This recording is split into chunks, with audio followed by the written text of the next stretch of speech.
أعوذ بالله من الشيطان الرجيم بسم الله الرحمن الرحيم يا أيها الذين آمنوا ادخلوا في السلم كافة ولا تتبعوا خطوات الشيطان إنه لكم عدو مبين. وقال تعالى في شان حبيبه صلى الله عليه وسلم آمرا ومخبرا إن الله وملائكته يصلون على النبي يا أيها الذين آمنوا صلوا عليه وسلموا تسليما. محبت ابن اللهم صل على محمد وعلى آل محمد كما صليت على إبراهيم وعلى آل إبراهيم إنك حميد مجيد. اللهم بارك على محمد وعلى آل محمد كما باركت على إبراهيم وعلى آل إبراهيم إنك حميد مجيد. অমন কার লাগিয়া করছো তুমি এত আয়োজন, কে জানি কার চলে যাওয়ার ডাক আসে কখন, তখন আধার ঘরে একলা তোরে দেবে রে দাফন। অমন কার লাগিয়া করছো তুমি এত আয়োজন। তোমার দেহ মাটি, মাটি তোমার ঘাটি, মরণ মাটি তোমার পিছু ছাড়বে না। মাটি হবে ঠিকানা, মাটির বিছানা, ঠিক না? মাটি হবে ঠিকানা, মাটির বিছানা, মাটিতে করাবে শয়ন। অমন কার লাগিয়া করছো তুমি এত আয়োজন, অমন কার লাগিয়া করছো তুমি এত আয়োজন। সে ঘরে নাই রে বাতি, নাই সে তার সঙ্গী সাথী, বন্ধু স্বজন কেউ পাশে রবে না। নাই সে তার টেলিফোন, হবে না আলাপন, নাই সে তার মোবাইল ফোন, হবে না আলাপন। বন্ধু আছো রে কেমন, অমন কার লাগিয়া করছো তুমি এত আয়োজন, অমন কার লাগিয়া করছো তুমি এত আয়োজন। আল্লাহ তাআলা কবুল করুক, পড়ে আল্লাহুম্মা আমিন। ঐতিহাসিক ঐতিহ্যবাহী রাজশাহীর চারঘাট উপজেলাধীন আল হিকমা ইন্টারন্যাশনাল মাদ্রাসা এতিমখানার উদ্যোগে অধ্যকার তাফসিরুল কোরআন মাহফিলের সম্মানিত সুযোগ্য সভাপতি, বিশিষ্ট সমাজসেবক, অত্র মাদ্রাসার সম্মানিত সদস্য জনাব শামসুল হুদা সরকার, প্রধান অতিথি বরেণ্য রাজনীতিবিদ রাজশাহী জেলা বিএনপির আহ্বায়ক জনাব মোহাম্মদ আবু সাইদ চাঁদ, গুরুত্বপূর্ণ আলোচনা শুনে ধন্য করেছেন প্রখ্যাত ইসলামী চিন্তাবিদ নায়েব রাসূল এম শাহীনুল ইসলাম। ইতিপূর্বে অত্যন্ত গুরুত্বপূর্ণ আলোচনা শুনিয়েছেন প্রখ্যাত ইসলামী চিন্তাবিদ নায়েব রাসূল জনাব হযরত মাওলানা আবুল হোসেন সিদ্দিকী। আল্লাহ তাআলা তাদের কণ্ঠ, মেধা, যোগ্যতা গোটা দেশ, গোটা দুনিয়াবাসীর জন্য কবুল করুন, পড়ে আল্লাহুম্মা আমিন।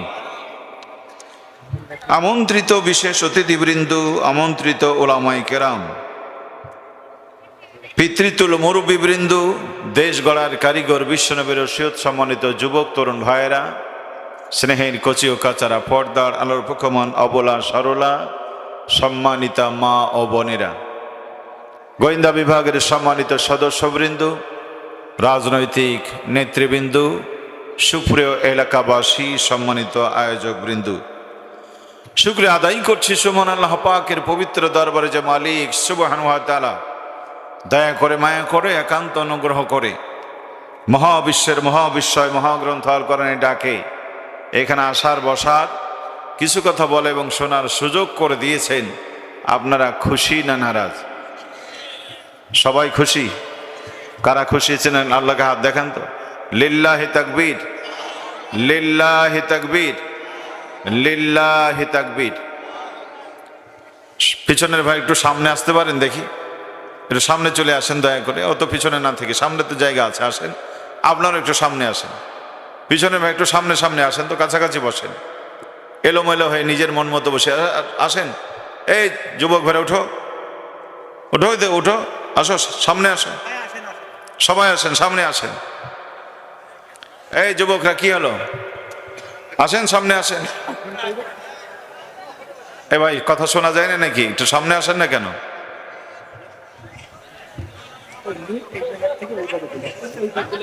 কি ভাই আপনারা ওইদিকে থাকলেন? জাতিতে বাঙালি তো, কথা শুনলে তো আমাদের কপাল খুলতো অনেক আগে, কি ঠিক না? শুনবেন অনেক পরে। তো যে আল্লাহ রাব্বুল আলামিন আমাদেরকে বরকতপূর্ণ আয়োজনে আসার সুযোগ করে দিয়েছেন, মালিকের দরবারে কালেমত শুকুর আদায় করছি, প্রশংসা করছি। আমরা সকলে পড়ছি আলহামদুলিল্লাহ।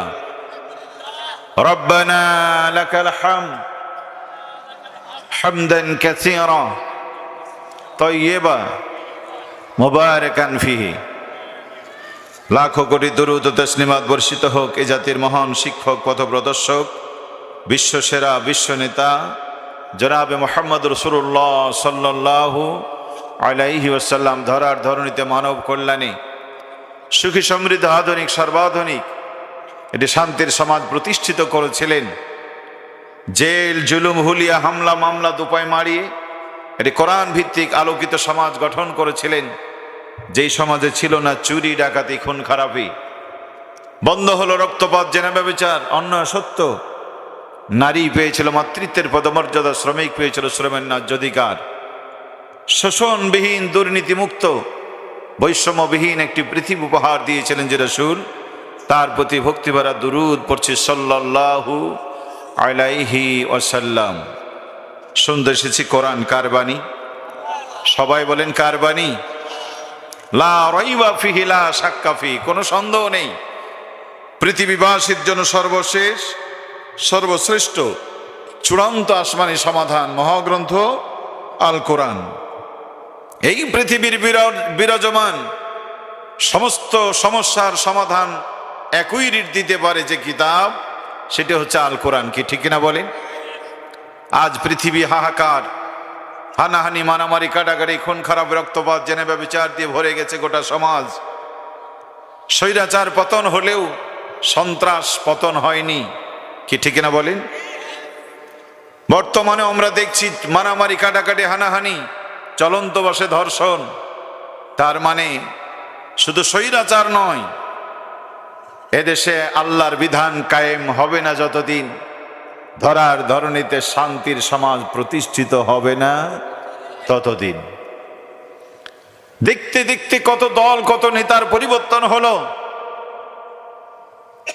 কত গণতান্ত্রিক সরকার আর কত সেনা শাসিত সরকার এই বাংলাদেশে এসেছে। তত্ত্বাবধায়ক অরাজনৈতিক সরকাররাও দেশ পরিচালনা করেছেন, বর্তমানেও করছেন। কিন্তু বাংলাদেশে ছোট্ট একটি ভূখণ্ড, এই ছোট্ট একটি ভূখণ্ডেই হানাহানি, মারামারি, কাটাকাটি, খুন খারাপ, রক্তপাত, জেনা ব্যভিচার, অন্য সত্য ঠেকানো যাচ্ছে না। দেখতে দেখতে পার হয়েছে 53 বছর। চেষ্টা যে কম করেছেন তা নয়। বঙ্গবন্ধু জেনারেল জিয়া এরশাদ, বেগম জিয়া, শেখ হাসিনা কম চেষ্টা করেননি। মঈনুদ্দিন, ফখরুদ্দিন, নিয়াজউদ্দিন সহ যারাই যখন এসেছেন চেষ্টা সবাই করেছেন, কিন্তু এই সমাজকে শান্তি তারা কেউ দিতে পারেন নাই। এর একমাত্র কারণ এদের একজনও আল্লাহর আইন দিয়ে রাষ্ট্র পরিচালনার কোনো চিন্তা ভাবনা করে। 5ই আগস্ট সরকারের পরিবর্তন হয়েছে, স্বৈরাচারের পতন হয়েছে, আপনারা মোটামুটি খুশি, খুশি না? কিন্তু তারা চলে গেছে বটে, আবার কেউ আসবে এদেশের শাসনভার নিয়ে। বিশ্বাস করেন, সংবিধান যদি আগেরটাই থেকে যায়, যেই সংবিধান দিয়ে বঙ্গবন্ধু শান্তি দিতে পারেনি, যেই সংবিধান দিয়ে জেনারেল জিয়া শান্তি দিতে পারেনি, যেই সংবিধান দিয়ে এরশাদ খালেদা হাসিনা শান্তি দিতে পারেনি, আবার যদি সেই সংবিধান থেকে যায়, এই জাতির কোনো কল্যাণ হবে না। ঠিক কিনা বলেন? ওই সংবিধান রেখে যদি চরমনাইকে ক্ষমতায় বসান, ওই সংবিধান রেখে যদি হেফাজত ইসলামকে ক্ষমতায় বসান, ওই সংবিধান দিয়ে যদি পীর মাশায়েখ আর জামাত ইসলামীকে ক্ষমতায় বসান, আল্লাহর কসম করে বলতে পারি তারাও এদেশের মানুষকে শান্তি দিতে পারবে।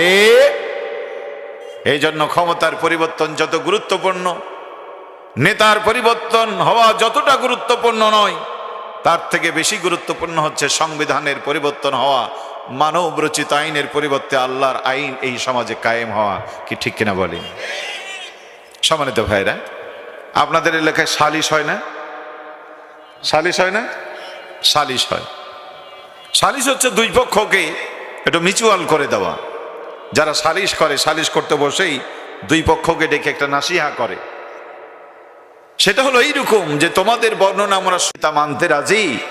দুই দল যখন সম্মত হয় তখন সাদা পাতায় তাদের সাক্ষ্য নেওয়া হয়। কি হয় না? এটা এই কারণে না হয় যে 3 ঘন্টা ধরে সালিশ হবে, আর সালিশ শেষে বলবে যে এটা আমার পছন্দ হয়নি, এটা আমি মানব না। এইটা হতে পারে না, আমার খাটাখাটনির কোনো মূল্য থাকবে না।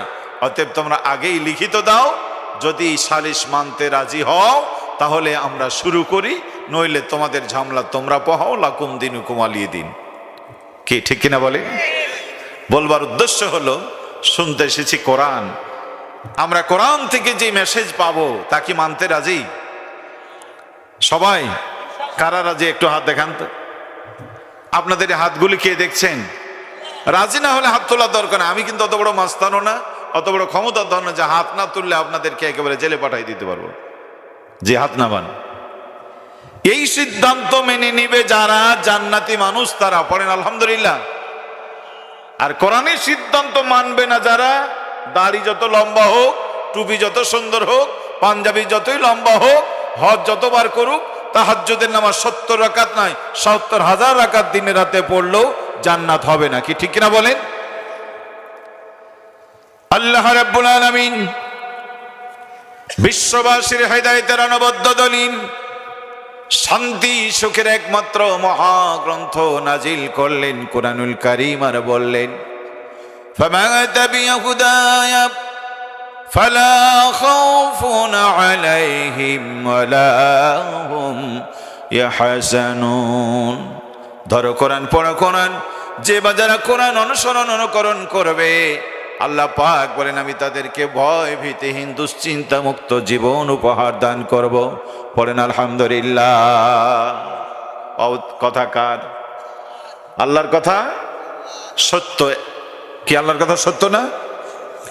সম্মানিত ভাইয়েরা আমার, শান্তি যদি পেতে হয় আইন মানতে হবে, আল্লাহর বিধান মানতে হবে। আল্লাহ فَلْيَعْبُدُوا رَبَّ هَذَا الْبَيْتِ الَّذِي أَطْعَمَهُمْ مِنْ جُوعٍ وَآمَنَهُمْ مِنْ خَوْفٍ। আল্লাহ পাক বলেন, এই ঘরের মালিকের দাসত্ব করো, কাবার মালিক আল্লাহ রাব্বুল আলামিনের দাসত্ব করো। খোদাই খাদ্য দিয়েছেন, ত্রাসের কালে নিরাপত্তা দিয়েছেন যিনি। আজও যদি কেউ আল্লাহর দাসত্ব করতে পারে, খোদাই খাদ্য দিবেন, ত্রাসের কালে নিরাপত্তা দিবেন। ওদাকার আর যদি বলেন ওদাকার। সম্মানিত ভাইয়েরা আমার, এই কোরআন মানলে দুনিয়া আমাদের কি লাভ হবে? কারণ লাভ আছে যেখানে বাঙালি আছে আল্লামা সাঈদী সাহেব একটা ওয়াজ করতেন, তিনি মানুষকে বোঝানোর জন্য বলতেন যে কিয়ামতের দিন এক লোকের নেকি এবং গুনাহ সমান হয়ে যাবে। আল্লাহ তাআলা তাকে ডেকে বলেন, বান্দা তোমার তো নেকি আর গুনাহ সমান। এ ভাই কি হলো, এই যে ভাই তাকান এদিকে, গেট লক, ঘুরেও তাকাবে না। দেখেন আপনারা কিন্তু অনেক রাত করে আমাকে মঞ্চে আনছেন, তাই না? এখন রাতের বাজে 11টা 10। আমি জানি যে আপনাদের অধৈর্য হবে, আপনাদের কষ্ট হবে, কিন্তু মানে যদি এই হয় যে এতক্ষণ বসা ছিলেন আর আমি আলোচনাটা শুরু করলাম আর আপনি উঠে উঠে যাবেন, এটি কি কোরআনের সাথে সম্পর্ক ভালো হবে না খারাপ হবে? এটি কি মাহফিলের আদব রক্ষা হবে?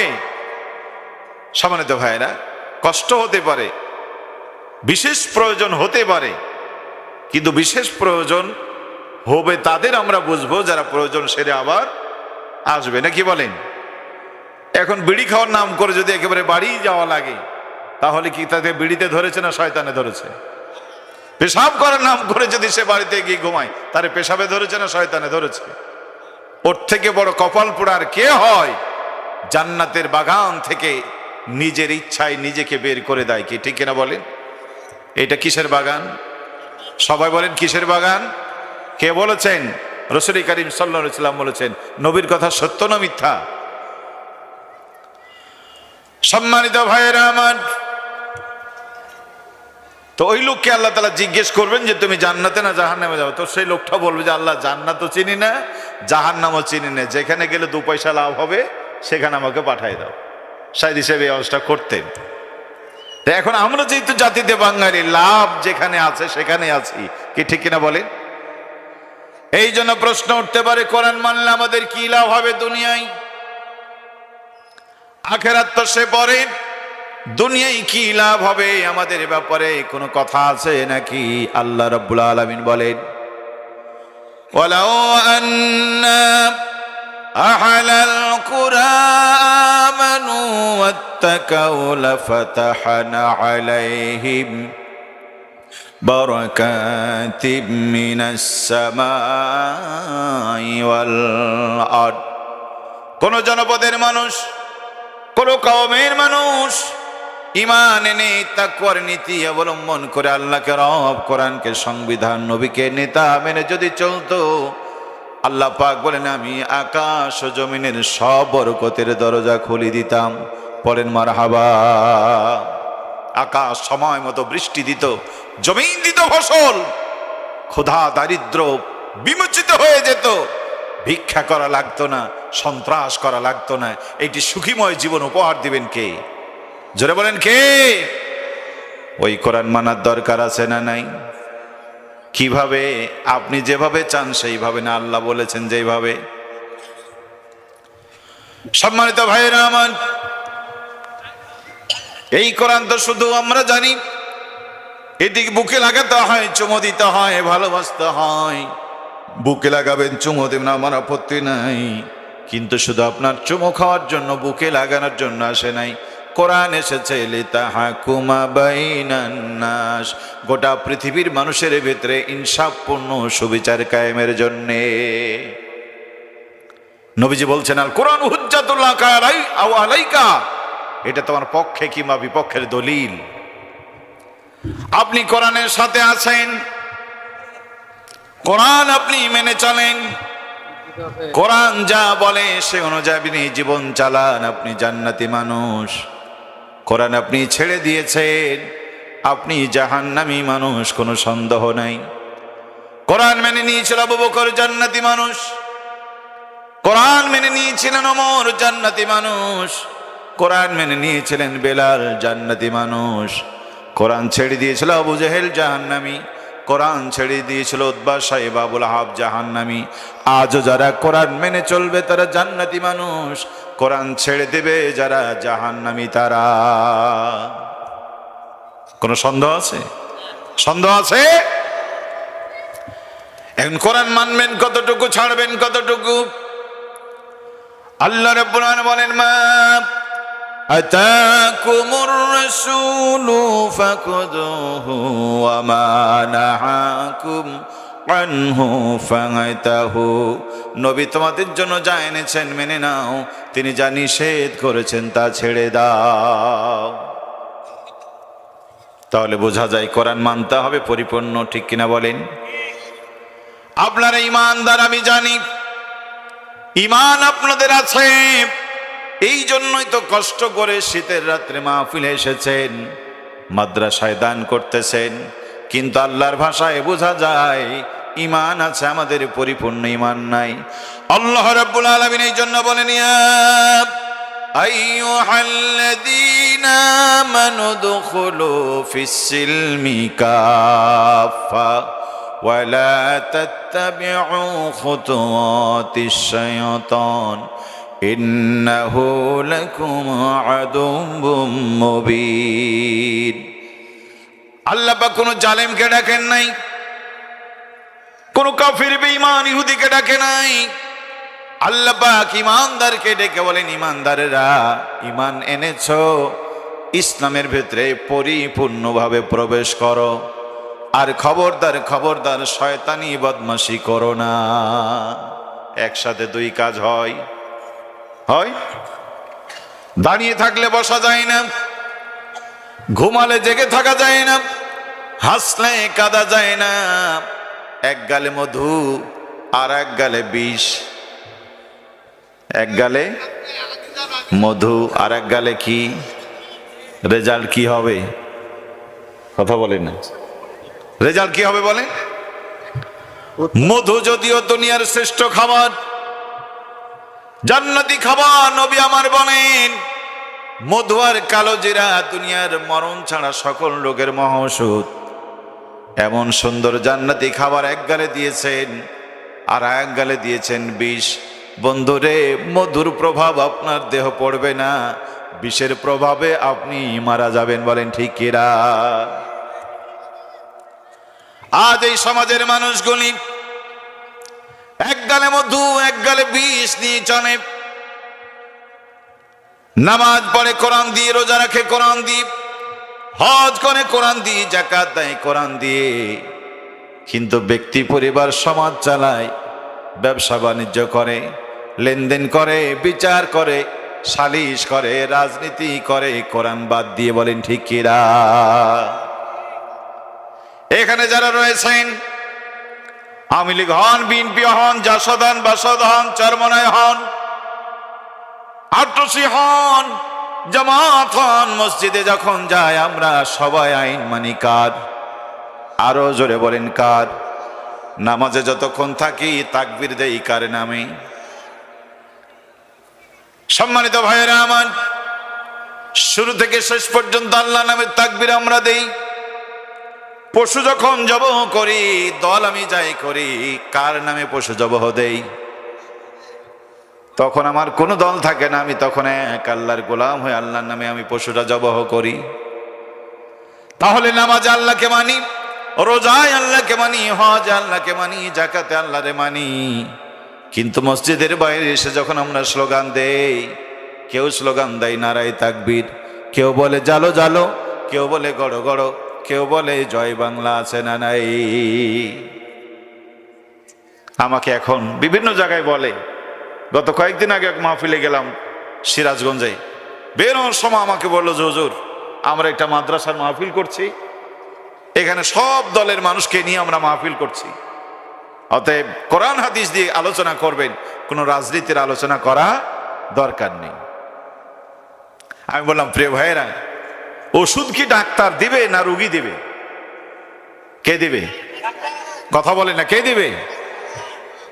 এখন রুগী কি যদি ডাক্তারকে বলে ডাক্তার আমি ইনজেকশন একেবারে সহ্য করতে পারি না, বড় ট্যাবলেট তো গিলতেই পারি না, তিতা ওষুধের নাম শুনতেই পারি না, অপারেশন তো আমার বংশের কেউ নিতে পারে না, তুমি আমার চিকিৎসা দাও। ডাক্তার বলে মাপও চাই, দোয়াও চাই। কি ঠিক কিনা বলেন? রোগের বর্ণনা দিবে রুগী, ট্রিটমেন্ট করে ওষুধ দেবেন কে? ডাক্তার। এখন আপনি যদি বলেন হুজুর এইটা বলা লাগবে, এইটা বলা লাগবে না, এই দিকে যাওয়া যাবে, এই দিকে যাওয়া যাবে না, তাহলে ওয়াজ তো আপনারই করা উচিত, হুজুরের ডাকা দরকারটা কি? কি ঠিক না বলেন?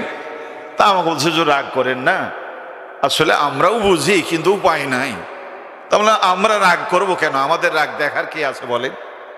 এদেশে আমাদের রাগ দেখার কেউ আছে? বছরে 3 বার করে বেতন বাড়ে, তারপর আন্দোলন করে, সরকার মেনে নাই। 5 বছর আগে 3000 টাকা বেতনে আমার ইমামতি হয়েছিল, তখন আমার বিয়ে শাদী হয় নাই, এখন বিয়ে হয়েছে, ছেলে হয়েছে, মা বাপ অসুস্থ। এখন আমি একবার বলেছি ইমাম মানে সভাপতি সেক্রেটারিদেরকে যে আমার মা বাপ অসুস্থ, ছেলে মেয়ে হয়েছে, পরিবার হয়েছে, আমার বেতন একটু বাড়াতে হবে। এই কথা বলতে দেরি ইমাম সাহেবকে গালো ধাক্কা দিয়ে বের করে, এই হুজুর, বছরে কয়বার বেতন বাড়ানো লাগে? কি ঠিক কিনা বলেন? হুজুরকে বাদ দেওয়া সহজ, ইমামের বেতন কেউ বাড়াতে রাজি নয়। এই জন্য আমি বললাম আমাদের রাগ করে চলে না, আমাদের রাগ দেখার মতো কেউ নাই। কি ঠিক কিনা বলেন? 26,000 প্রাইমারি সরকারি করণ করে গিয়েছে তদানীন্তন প্রধানমন্ত্রী শেখ হাসিনা। ওই সময় হাজার হাজার ইবতেদায়ী পড়ে থেকেছে, উনি এটাকে গুরুত্বের চোখেও দেখেননি। ওদেরকে তো সরকারি করা দূরের কথা, ওদের বিল্ডিং এর উপরে দাঁড়িয়েও থাকতে দেওয়া হয়নি। ঠিক কিনা বলেন? এই জন্য হুজুরদের রাগ করে লাভ নাই, কে দেখে তাদের রাগ। এই জন্য বললাম আমি রাগ করা মানুষ নই। আমি মঞ্চে গিয়ে বললাম, প্রিয় ভাইয়েরা আমার, আমি কোন দলের বিরুদ্ধে বলতে আসিনি, বলবো না।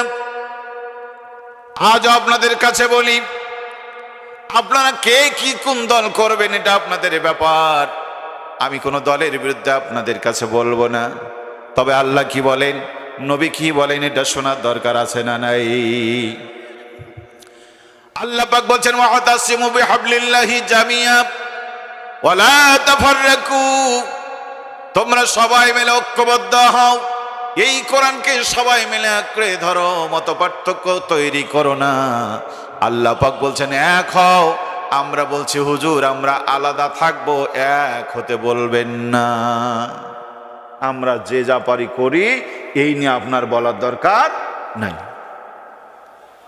আল্লাহ বলেন এক হও, আলাদা হয় না। আপনি বললেন হুজুর আমরা আলাদা থাকবো, আপনি এক হতে বলবেন না। আপনি তো খাঁটি মুসলমান, কথা বলছেন খাঁটি মুসলমান আপনি। কোরআন বলছে উদখুলু ফিস সিলমি কাফা ওয়ালা তাত্তাবিউ খুতুওয়াতিশ শায়তান, পরিপূর্ণভাবে ইসলামের মধ্যে প্রবেশ করো, শয়তানি বদমাশি করো না। তার মানে এক গালে মধু এক গালে বিষ রেখে যেমন জীবন চলে না, একসাথে দুইটা করা যায় না। একদিকে আল্লাহর গোলামি করবেন, আর একদিকে মানবতার আইন প্রতিষ্ঠার আন্দোলন করবেন, আল্লাহর জান্নাত কবলে হবে না। ঠিক বললেও ঠিক, না বললেও ঠিক। নবী আমার বলেন উম্মত আমার 73 দলে ভাগ হয়ে যাবে, কুল্লুহুম ফিন্নার ইল্লা মিল্লাত ওয়াহিদা মা আনা আলাইহি ওয়া আসহাবিহি। শুনে যান চারঘাটের মুসলমানেরা, বিশ্বনবী বলেন আমার উম্মত 73 দলে ভাগ হয়ে যাবে, সব যাবে জাহান্নামে, একটা দল মাত্র যাবে জান্নাতে। ওই দল হলো আমি আর আমার সাহাবীরা। পড়েন আল্লাহু আকবার। আমি সেদিনও বলেছি, আজও বলি, এ ভাই কি হলো? ও ভাই পেশাব করতে না বিড়ি খেতে? হোসে কম চালাক না? দেখি তো হোসে কম চালাক এখানে কত লোক আছে, যারা যারা উঠবে ধরে নেব যে তারা হোসের চালাক। এদের বউ থাকে কি করে? আল্লাহ হেফাজত করে পড়ে। আল্লাহ, কষ্ট হচ্ছে আপনাদের? আরে না। সম্মানিত ভাইয়ের আমার, হৃদয়ের কান দিয়ে শুনবেন,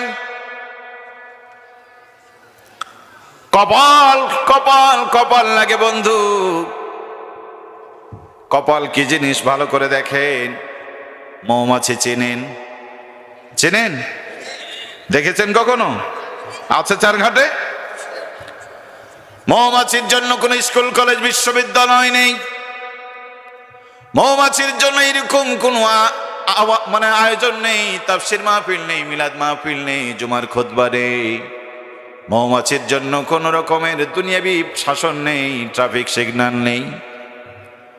মৌমাছিকে আল্লাহ রাব্বুল আলামিন সৃষ্টির শুরুতেই মৌমাছির কাছে আল্লাহ একটা অর্ডার দিয়ে দিয়েছিলেন, ওয়া আওহা রাব্বুকা ইলান নাহলি আনিত্তাকিযি মিনাল জিবালি বুয়ুতাও ومن الشجر ومما يعرشون আল্লাহ পাক বলেন আমি মৌমাছির কাছে ওহী নাজিল করলাম এই মরবে তাদেরকে জানালাম তোমরা পাহাড়ে ঘরের ছাদে লতা পাতায় তোমরা বাসা বাঁধবে আমার ভাইয়েরা একটা নোটিশ করে দিয়েছেন বলেন হাজার হাজার বছর কেটে গেছে মৌমাছি আল্লাহর বিধান মেনে ঘর বাঁধে নাকি আল্লাহর বিধানের বাইরে ঘর বাঁধে বাঁধে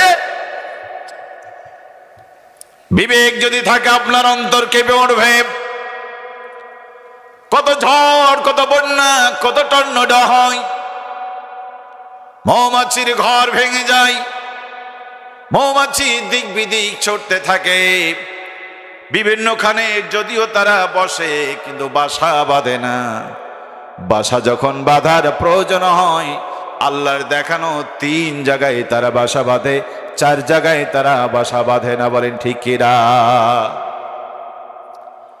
যেই মৌমাছির জন্য জান্নাতও নাই জাহান্নামও নাই সেই মৌমাছি রবের বিধান পালন করে 100%। যাদের জন্য নবী পাঠানো হলো রসুল পাঠানো হলো যাদের জন্য কোরআন যাদের জন্য তাফসীর মাহফিল যাদের জন্য জুমার খুতবা যাদের জন্য এত শিক্ষা ব্যবস্থা সেই জাতিকে বলা হলো মিথ্যা বলো না খাদ্য ভেজাল দিও না ওজনে কম দিও না আল্লাহর সীমারেখা অতিক্রম করো না লা তামশি ফিল আরদি মারাহা অহংকার করো না বাড়াবাড়ি করো না আশরাফুল মাখলুকাত সৃষ্টির সেরা জীব হয়ে মানুষ তার সারা জীবন চললো আল্লাহর বিধান মানলো না এমন পোড়া কপাল বদনসিব মানুষ এই সমাজে আছে না নাই মসজিদের পাশেই বাড়ি আজান হয় প্রতিদিন আজান হয় একবারও যায় না 40 বছর জীবন পার হয়ে গেছে একদিনও মসজিদে যায় না এমন বদনসিব পোড়া কপাল 4 ঘাটে আছে না নাই আবার অনেক দিনে বাড়ি আজান হয় 5 বার আসতে না পারলো 3-4 বার মসজিদে আসে এমন সৌভাগ্য মানুষ এই সমাজে আছে না নাই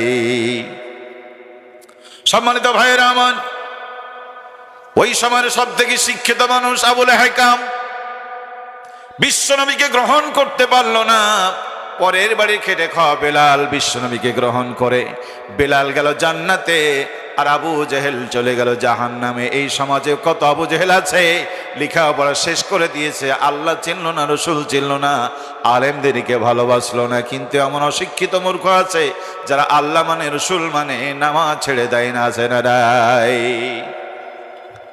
এই কোরআনের জন্য শুধু বদরে জীবন দিয়েছে না খন্দকে জীবন দিয়েছে তা নয় এই কোরআনের জন্য বাংলাদেশেও জীবন দিয়েছে ফাঁসির মঞ্চে গেছে জেল খেটেছে জুলুম সয়েছে মেরুদণ্ড ভেঙে দিয়েছে কোরআন থেকে দূরে যায় নাই ঠিক কিনা বলো মুসলমান আর তোমার 10টা মিনিট সহ্য হয় না বিড়ির কামড়ার পেশাবের যন্ত্রণা তোমাকে কোরআন থেকে নিয়ে যায় তোমার মতো কপাল পোড়া আল্লাহর আকাশের নিচে জমিনের উপরে নাই কি ঠিক কিনা বলে মা হতে চাইলে মা হয় কথা বলেন মা হতে চাইলে মা হওয়া যায় মা হতে চাইলে বিয়ে করা লাগে নতুন একটা পরিবেশ স্বামী কেমন শাশুড়ি কেমন ননদ কেমন সম্পূর্ণ ভিন্ন পরিবেশে জিহাদের ময়দানে ওই নারীকে যেতে হয় এরপরে 1 বছর 2 বছর পরে পেটে সন্তান আসে সন্তান যখন পেটে আসে যা খায় বমি হয়ে যায় রাতেও ঘুম ভালো হয় না দিনও তার শান্তি নাই দিন যত যায় ব্যথা বাড়ে না কমে টানা 9টা মাস জিহাদের ময়দানে থেকে সন্তানের লাথি খাওয়া লাগে কলিজা ছিঁড়া ব্যথা সয়ে সয়ে এরপরও মৃত্যুর মতো যন্ত্রণা নিয়ে সন্তান প্রসবের বেদনা সয়ে 1 সাগর রক্তের ভিতরে নিজেকে ভাসায়া তারপরে না একটা সন্তানের আম্মু ডাক শোনা যায় বলেন ঠিক কিনা দুনিয়া একটা মা হতে গেলে জীবনের এত সব কষ্ট করা লাগে রবের গোলাম হলে একটু কষ্ট করার দরকার আছে না নাই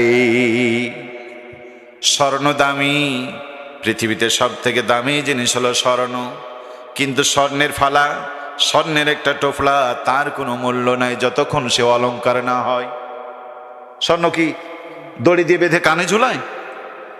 স্বর্ণ একখান নিয়ে কি দড়ি দিয়ে নাকে ঝুলানো যায়? স্বর্ণকে কি বানাতে হয়? অলংকার বানাতে হয়।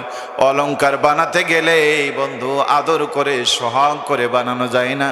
অলংকার বানাতে হলে তার আগুনে পোড়াতে হয়। কি কথা বলছেন না যে? আগুনে পোড়াতে হয়। স্বর্ণকারের হাতুড়ের পিটানি দিতে হয়। একবার দুইবার না, শত শতবার তারা আগুনে দেয় আর হাতুড়ি পিটা করে। আগুনে দেয় আর জলে ডুবায়, আবার হাতুড়ি পিটা করে করে পিটায়া পিটায়া পোড়ায়া পোড়ায়া তারপরে নাক ফুল কানের দুল গলার মালা বানায়। এরপরে নারীর গলায় গিয়ে তার দাম ফিরে আসে। বলেন ঠিক কিনা? আল্লাহর জান্নাতে যাবেন। শীতের দিনে ওজুর কষ্ট আপনি নেবেন না, গ্রীষ্মের কালে রোজার কষ্ট আপনি নেবেন না, মসজিদে গিয়ে জুমার খুতবা আপনি ভালো করে শুনবেন না, তাফসীর মাহফিলে এসে একটু সময় দিবেন না, আপনার মতো বিলাসী জীবন দিয়ে আল্লাহর জান্নাত হবে না। ঠিক কি বলেন? সম্মানিত ভাইয়েরা আমার, তাই বলছিলাম বিশ্বনবী বলেন উম্মত আমার ৭৩ দলে ভাগ হবে। কুল্লুহুম ফিন্নার ইল্লা মিল্লাত ওয়াহিদা মা আনা আলাইহি ওয়া আসহাবিহি। প্রত্যেক দল জাহান্নামে যাবে, এক দল জান্নাতে, আমি আর আমার সাহাবীদের দল। প্রিয় চারঘাটবাসী, আপনি কোন দল করেন আমি জানি না। আপনার দলের কর্মসূচি যদি নবীর কর্মসূচির সাথে মিলে, আপনার দলের কর্মসূচি যদি সাহাবীদের কর্মসূচির সাথে মিলে, আপনার দলের স্লোগান যদি নবীর দলের স্লোগানের সাথে মিলে, আপনার দলের স্লোগান যদি সাহাবীদের সাথে মিলে, আপনি জান্নাতি দল। আপনার দলের সাথে যদি নবীর দলের কর্মসূচি আর স্লোগান না মিলে, ধরেই নিতে পারেন আপনি ৭২ দলের মানুষ। কি সম্মানিত ভাইয়েরা আমার, সোনা অনেক যুবকরা, তরুণের আমার, এই কোরআন তো সেই কোরআন অস্বীকার করবে যারা ধ্বংস হবে তারা। কোরআন বলছে ফাকুল্লা জাহাবা ইলাল কওমিল্লাযীনা কাযযাবু বিআয়াতিনা ফাদাম্মারনাহু তাদমীরা। যাও ওই জাতির কাছে, ছিল তাদের ক্ষমতা, আঙ্গুল হিলা নাই, গোটা পৃথিবী কাঁপিয়ে তুলেছিল। আমার আয়াতকে অস্বীকার করার কারণে আমি তাদের ধ্বংস করে দিয়েছি। ফেরাউন ধ্বংস হয়ে গেছে মুসার আনিত দিনের বিরোধিতা করতে গিয়া। নমরুদ ধ্বংস হয়ে গেছে ইব্রাহিম আলাইহিস ইসলামের বিরোধিতা করতে গিয়া। সাদ্দাত ধ্বংস হয়ে গেছে, আব্রাহা ধ্বংস হয়ে গেছে কাবা ঘর ভাঙতে গিয়া। আবু জেহেল ধ্বংস হয়ে গিয়েছে বিশ্বনবীকে ধ্বংস করতে এসে। আমার ভাইয়েরা 15 বছরের স্বৈরাচার ধ্বংস হয়ে গেছে এদেশের আলেমদের বিরোধিতা করতে গিয়া। ঠিক কি বলেন? নমরুদ চেয়েছিল ইব্রাহিমকে মুছে দিতে। ইব্রাহিম আলাইহিস সালাম মুছে গেছে না আছে? কথা বলেন আছে না নাই? প্রত্যেক নামাজ হতে পারে ফরজ নামাজ, সুন্নত নামাজ, নফল নামাজ, এমনকি জানাজার নামাজ। নামাজ আছে যেখানে নবী ইব্রাহিম আলাইহিস সালামের নাম আছে সেখানে। পড়েন ঠিক কিরা? মুছবা কি করে? বরং তাকে মুছতে সেই বেচারে নিজেই মুছে গেছে। আল্লামা সাঈদীকে মোছার জন্য স্বপ্ন দেখে ষড়যন্ত্র করে 13টা বছর জেলখানায় রেখেছিল। আল্লামা সাঈদী যদিও চলে গেছে, কোটি কোটি মানুষের অন্তরে তার জায়গা আছে না নাই? আল্লামা সাঈদীর কবর হলো পিরোজপুরে, আর এক নেতার বাড়ি হলো গোপালগঞ্জে, একই এলাকা কাছাকাছি। আল্লামা সাঈদী মরে যাওয়ার পর রাতে দিনে ওই রাস্তা দিয়ে যত মানুষ যায়, একবার নেমে নামতে না পারলো ঘাড় ঘুরাইয়া সালাম করে যায়। অথচ 40 বছর পর, 50 বছর পর ওই নেতার বাড়ি হামলা করতে আজও মানুষ ছুটে যায়। কি সম্মানিত ভাইয়েরা আমার, বিবেকবানদের জন্য বলবো বন্ধু, কোরআন বলেছিল লা তামশি ফিল আরদি মারাহা, বাড়াবাড়ি করিস না, অহংকার করিস না। এই দিন নয়, আরো দিন আছে। এই দিন নিয়ে যাবে সেই দিনের কাছে। প্রতিদিন সূর্য ওঠে, প্রতিদিন ডুবে, নাকি ডুবে না? আপনাদের এলাকায় মায়েরা রুটি বানায়, রুটি বানায়? রুটি কি একদিকে তা দিলে হয় না, দুই দিকে তা দেওয়া লাগে? সকালবেলায় মা আটা খামির করে সুন্দর করে রুটি তৈরি করে রুটিটা খোলার উপরে দিয়ে দিয়েছে। এক পিঠ তার আগুনে পুড়ে, অপর পিঠ উপরে। মনে মনে চিন্তা করে আর বলে, কি দোষ করলি, কি আচরণ করলি, গৃহিণীর সাথে কি এমন আচরণ করলি, তোর আগুনে শুইয়ে দিল। আমাকে দেখ, কত আদর করে আগুন থেকে দূরে রেখেছে, আর বেটা তোরা আগুনে ফেলে দিয়েছে। রুটির এই পিঠ জানে না একটু পরে সেই মহিলা ছেচকি দিয়া উল্টায় তার আগুনে শুইয়ে দিবে। বলেন ঠিক কিনা? এ ভাবছিল যে ওর জীবন শেষ, আমি এখন সফল, তাই সে মচে তাও দেয়, বগল বাজায়, আর শাহবাগের চত্বর তৈরি করে মিষ্টি বিতরণ করে, মনে করে আমি টিকে গেছি, সে ধ্বংস হয়ে গেছে। ও জানে না একটু পরেই মহিলা তারে উল্টাই দেবে। কি ঠিক কিনা বলেন? সম্মানিত ভাইয়েরা আমার, জালেমারা শুনে রাখো, একজন নারী রুটি বানাতে গিয়ে একটু আগে যেই পিঠ ছিল আগুনে, আর এক পিঠ আনন্দ করছিল। মুহূর্তের মধ্যেই যেমন নারী ছেঁচকি দিয়ে উল্টায় দেয়, খন্তা দিয়ে উল্টায় দেয়, আল্লাহ পাক ক্ষমতার চেয়ারকে উল্টাতে পারে না। আলেমদেরকে ধরে জেলখানায় নিয়ে যায়, হাতে পায়ে ডান্ডা বেড়ি দিয়ে জেলখানায় নিয়ে যায়। নেতারা বসে বসে কি আনন্দ করে, চায়ের মুখ ওপরে ঢেউ তুলে সিগারেটের আগুন দিয়ে তারা ধোঁয়া দেখার স্বপ্ন দেখে। যারা সেদিন আনন্দ করছিল, আজকে আলেমরা মুক্ত আকাশে, আর জালেমরা সেই জেলখানায় গুমরে কাঁদে। ঠিক বলেন? কে করেন এইগুলি? কোরআন বলছে, তিলকাল আইয়ামু নুদাবিলুহা বাইনান নাস, কালের পরিবর্তন আমি করি, চাকা আমি ঘুরাই। ইয়ামসাসুকুম কারহুন ফাকাদ মাসাল কওমা কারহুন মিসলুহু। কোরআন পড়ে দেখেন সূরা আলে ইমরান, আল্লাহ পাক বলছে, কেমন লাগে, কেমন লাগছে তোদের? এখন যেমন তোদের লাগছে, গতদিন তাদেরও এমন লেগেছিল। ঠিক কিনা বলেন? মশার কামড় সইতে পারছো না, এখন বন বাদালে শুয়ে থাকতে হয়, কালামানি কলার পাতে শুয়ে আছো, আকাশ মানে তাকে ভাবতেছো মালিক আর কত কষ্ট করব। তোমাদের ভয়ে 15 বছর জাতি কলার পাতে দিন কাটিয়েছে, এখন কলার পাতে শুয়ে দেখো বন বাদালে শুয়ে থাকার যন্ত্রণা কারে বলে। ঠিক কি বলেন? এই কামরুল কাকা বলছে 2 তলার কথা বলে 4 তলায় আনলি কেন? কাকা তোমাকে 2 তলা বলে 4 তলা নিয়ে গেছে, তোমরা তো অফিস বলে নিয়ে যে ব্রাশ ফায়ার করে উড়িয়ে দিয়েছো, সারের সাথে দেখা করার নাম করে নিয়ে আইনা ঘরে ভরে দিয়েছো। ওয়েট অ্যান্ড সি, অপেক্ষা করো কাকা, কেবল তো সকাল, এখনো সারাদিন পড়ে আছে। বলেন ঠিক কিরা? কালের চাকা কে ঘোরায়? কে ঘোরায়? একটু আগে যে রুটি ছিল আগুনের সাথে, একটু পরে মহিলা সে আগুন থেকে বাঁচায়, যে ছিল নিরাপদে তার আগুনে শুইয়া দেয়। এটাই দুনিয়ার নিয়ম। সম্মানিত ভাইয়েরা আমার, সোনা মানিক যুবকরা, তরুণেরা, এই জন্য বলছিলাম, আপনার দল যদি নবীর দলের সাথে মিলে, আপনার স্লোগান যদি নবীর সাথে মিলে যায়, আপনি জান্নাতি দল। আপনার দলের স্লোগান যদি নবীর দলের সাথে না মিলে, কর্মসূচি না মিলে, দল যত বড় হোক, নেতা যত বড় হোক, ক্ষমতা আপনি যান আর না যান, জাহান্নামে যেতে হবে, বলেছেন বিশ্ব নবী। সম্মানিত ভাইয়েরা, আল্লাহ পাক বলছেন ধ্বংস হয়ে গেছে তারা, কোরআন অস্বীকার করেছিল যারা, আমার আয়াত অস্বীকার করেছিল যারা। ফেরাউন নমরুদ ধ্বংস হয়ে গেছে, আল্লামা সাঈদীকে ধ্বংস করতে এসে তারাও ধ্বংস হয়ে গেছে। আমরা ভেবেছিলাম আল্লামা সাঈদীও চলে গেছে, স্বৈরাচারও চলে গেছে, আর কোরআনের বিরোধিতা হবে না। আল্লামা ডক্টর মিজানুর রহমান আজহারী দেশে এসেছে, যেখানে যাচ্ছে লক্ষ লক্ষ মানুষ ছুটে যাচ্ছে কোরআনের জন্য। পড়েন আলহামদুলিল্লাহ। তার বিরুদ্ধে ষড়যন্ত্র আছে না নাই? আস্তে করে বলেন, আছে না নাই? তার বিরুদ্ধে আজকে যুদ্ধের ঘোষণা দেওয়া হচ্ছে। একটা কথা মনে রাখবেন, আল্লামা সাঈদীকে নিধন করতে এসে এত বড় শক্তি যদি শেষ হয়ে যায়, আলেমদের বিরুদ্ধে যদি আবার কেউ নতুন করে লাগে, আগামী দিনও তারা ধ্বংস হয়ে যাবে। ঠিক কি বলেন?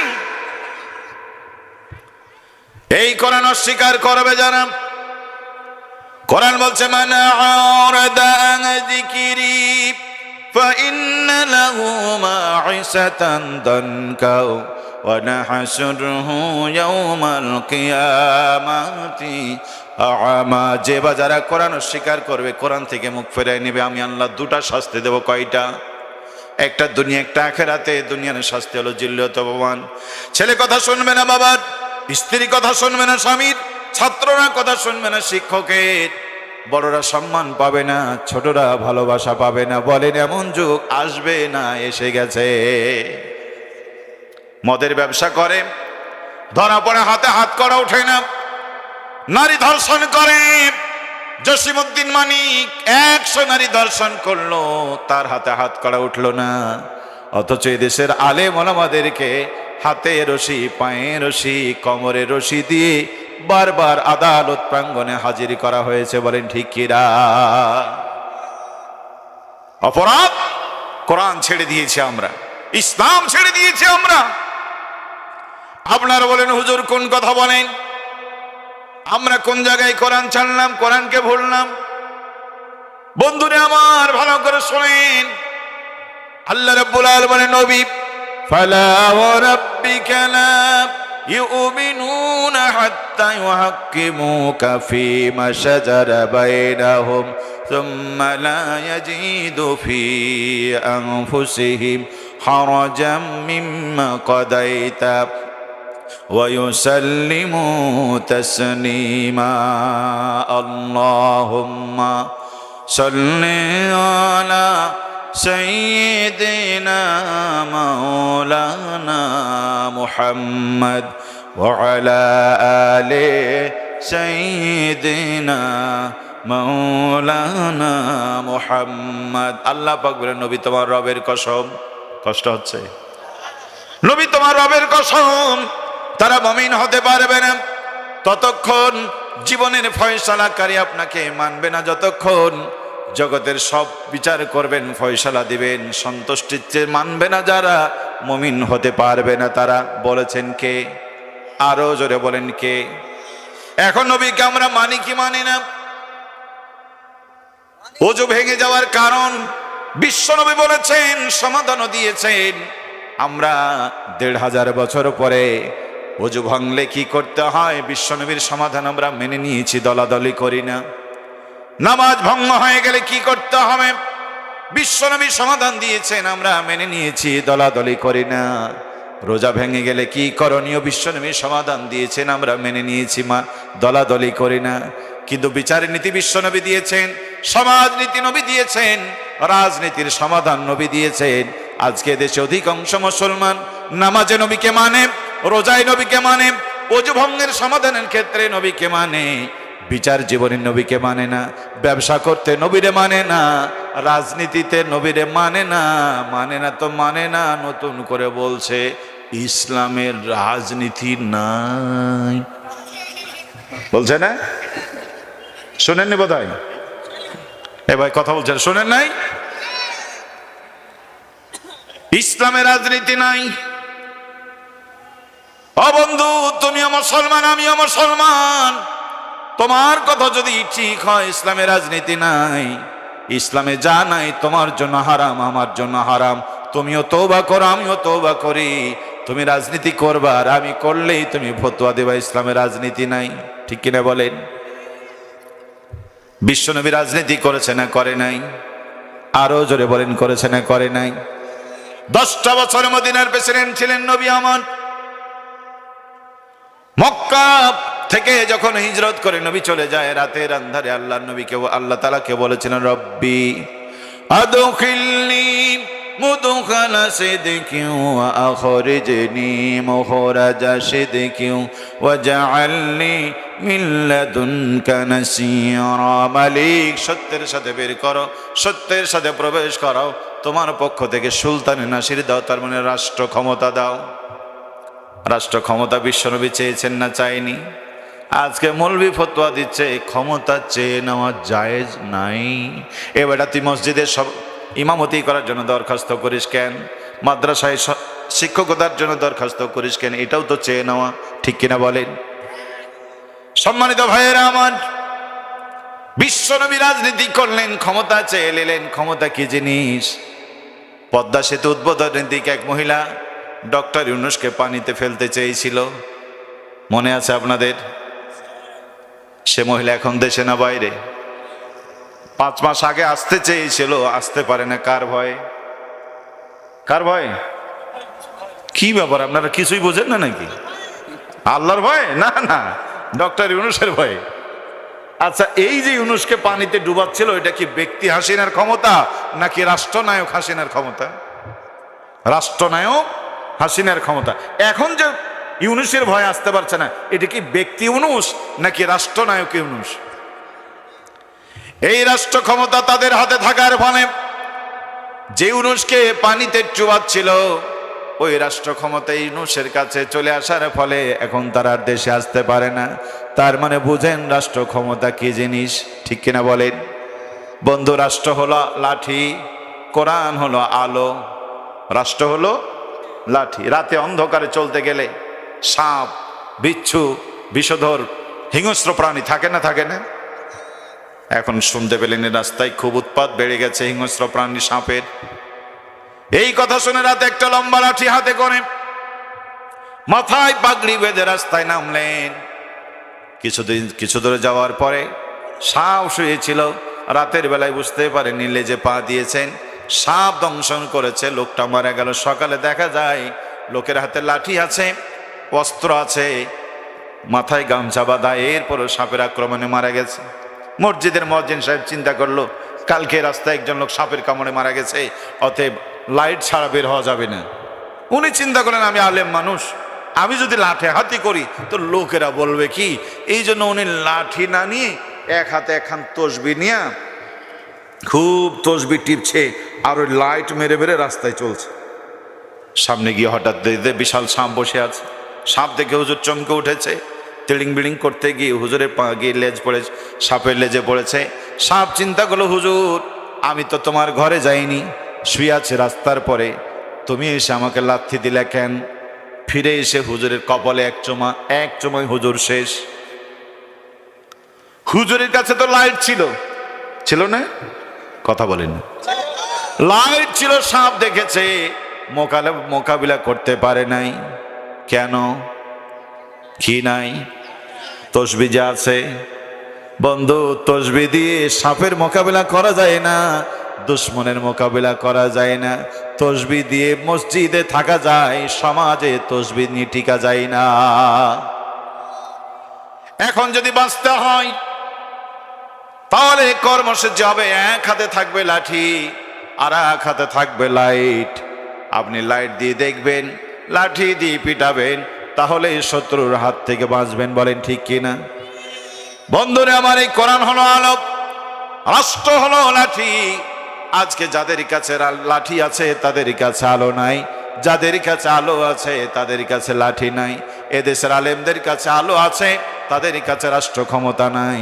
আর রাষ্ট্রে যারা বসে আছেন তাদের কাছে লাঠি আছে, কোরআনের আলো তাদের কাছে নাই, ঠিক কিনা বলেন? এই জন্য তারাও বাঁচে না, আমরাও। প্রিয় ভাইয়েরা, আমরা লাঠি চাই না, লাঠি তোমাদের কাছেই থাকুক। আল্লাহর এই কোরআনের আলো আমরা তোমাদের হাতে তুলে দিতে চাই। আল্লাহর কোরআন দিয়ে দেখো সমাজের অন্যায় কোথায় হয়, সমাজের বিশৃঙ্খলা কোথায় হয়। কোরআনের আলো দিয়ে দেখো, রাষ্ট্রের লাঠি দিয়ে মোকাবিলা করে রাষ্ট্রটা বাঁচাও, তুমিও বাঁচবা, আমিও বেঁচে যাব। বলেন ঠিক কিনা? সম্মানিত ভাইয়েরা আমার, প্রশ্ন হলো এখন আমরা আল্লাহকে মানবো কতটুকু? কোরআন বলছে উদখুলু ফিস সিলমি কাফা, পরিপূর্ণ মানতে হবে। কোথাও মানবেন, কোথাও মানবেন না। কোরআন বলছে আফাতুমিনুনা বিবাদিল কিতাব ওয়া তাকফুরুনা বিবাদ, কিছু মানবে কিছু মানবে না, হতে পারে না। যে বাজারে কোরআন থেকে কিছু নিয়েছি কিছু নাই, কিয়ামতের ময়দানে মানুষগুলিকে আল্লাহ দুই চোখের অন্ধ বানিয়ে তুলবেন। পড়ে নাউজুবিল্লাহ।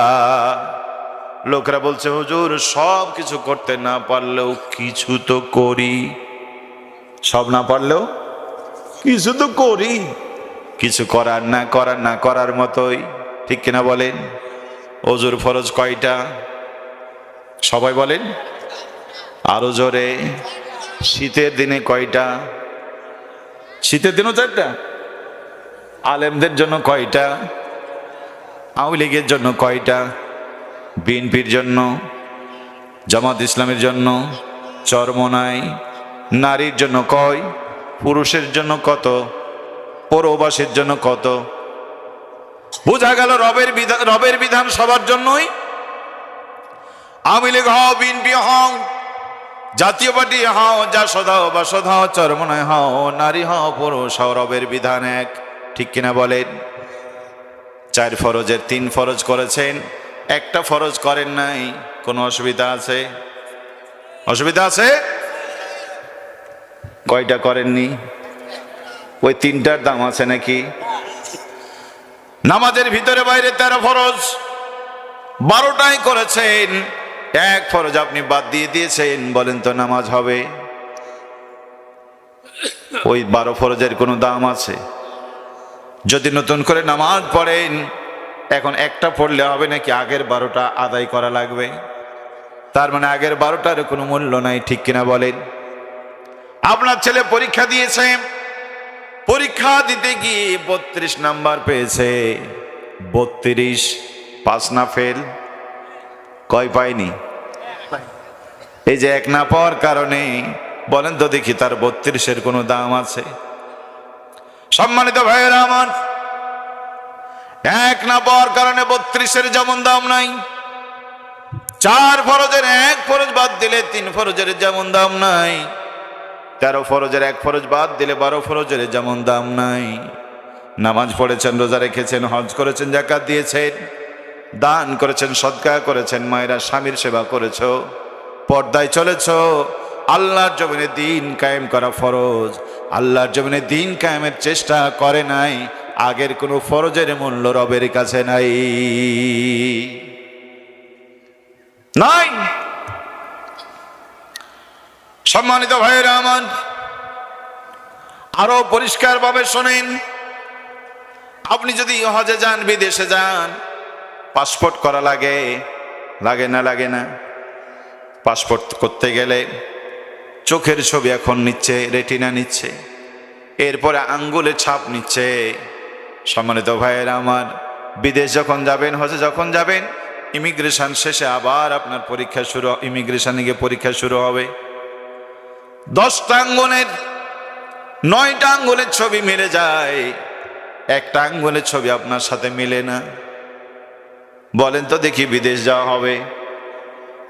মেলেনি কয়টা? মিলেছে কয়টা? 9টাই মিলে গেছে, একটা মিলে নাই বন্ধু। একটা না মিলার কারণে যদি আপনার বিদেশ যাওয়া না হয়, কিয়ামতের দিন নামাজ মিলে যাবে কোরআন দিয়ে, রোজা মিলে যাবে কোরআন দিয়ে, হজ মিলে যাবে কোরআন দিয়ে, যাকাত মিলে যাবে কোরআন দিয়ে, ও মায়েরা পর্দা মিলে যাবে কোরআন দিয়ে, স্বামীর সেবা করেছ মিলে যাবে কোরআন দিয়ে, দাড়ি মিলবে নবীর সাথে, টুপি মিলবে নবীর সাথে, পাঞ্জাবি মিলবে নবীর সাথে। কিন্তু 5 বছর পরে পরে আপনি একটা শিল দিয়েছেন, কিয়ামতের ময়দানে এটা দেখবে না? দেখবে না? দেখবে। কোথায় আছে এটা? فَمَن يَعْمَلْ مِثْقَالَ ذَرَّةٍ خَيْرًا يَرَهُ وَمَن يَعْمَلْ مِثْقَالَ ذَرَّةٍ شَرًّا يَرَهُ। আব্দুল্লাহ আব্দুর রহমান, ভালো যদি কিছু করো যার্রা পরিমাণ, সেটাও মালিক তোমাকে দেখাবে। খারাপ যদি সেটা যার্রা পরিমাণ হয়, সেদিন তোর মালিক তোকে দেখাবে। যার্রা পরিমাণ যদি আমল কিয়ামতের ময়দানে দেখানো হয়, এই শিলটাও কিন্তু কিয়ামতের ময়দানে দেখানো হবে। নামাজ মিলে, রোজা মিলে, হজ মিলে, যাকাত মিলে, দাড়ি মিলে নবীর সাথে, টুপি মিলে নবীর সাথে, পাঞ্জাবি মিলে নবীর সাথে। বন্ধু, এই শিল যদি ইসলামের সাথে না মিলে, 10 আঙ্গুলের 9 আঙ্গুলের ছবি মিলে, 1 আঙ্গুলের ছবি না মিলার কারণে বিদেশ যাওয়া যেমন হয় না, সব মিলে গেলেও এই ছবি যদি ইসলামের সাথে না মিলে কিয়ামতের দিন বড় বিপদে পড়ে যাবে। ঠিক কি বলেন? বলতে পারেন হুজুর তো আপনি উদাহরণ দিলেন, এ তো যুক্তি দিলেন, আমরা যুক্তি টুক্তি মানি না, উদাহরণ ফুদাহরণ মানি না, দলিল থাকলে দেন। আমি এ কথাও জানি সমাজে কিছু মানুষ আছে দলিল দেখতে চায়, ভাবসাব দলিল দেখালে বোধহয় তাল গাছ ছেড়ে দেবে। এ আশায় আমি দলিল খোঁজাখুঁজি করলাম, বাড়িতে গিয়ে খুঁজতে খুঁজতে দলিল পেলাম না। স্ত্রীর সাথে আমার কত ঝগড়া।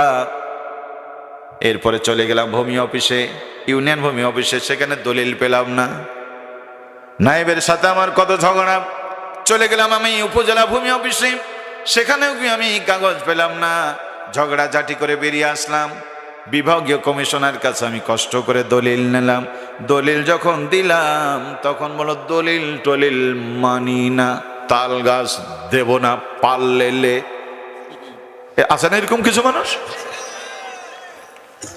আমিও জানি দলিল আপনাদেরকে দেব, কিন্তু দলিল পাওয়ার পরে আপনার অবস্থান চেঞ্জ করবেন না, এটা আমি জানি।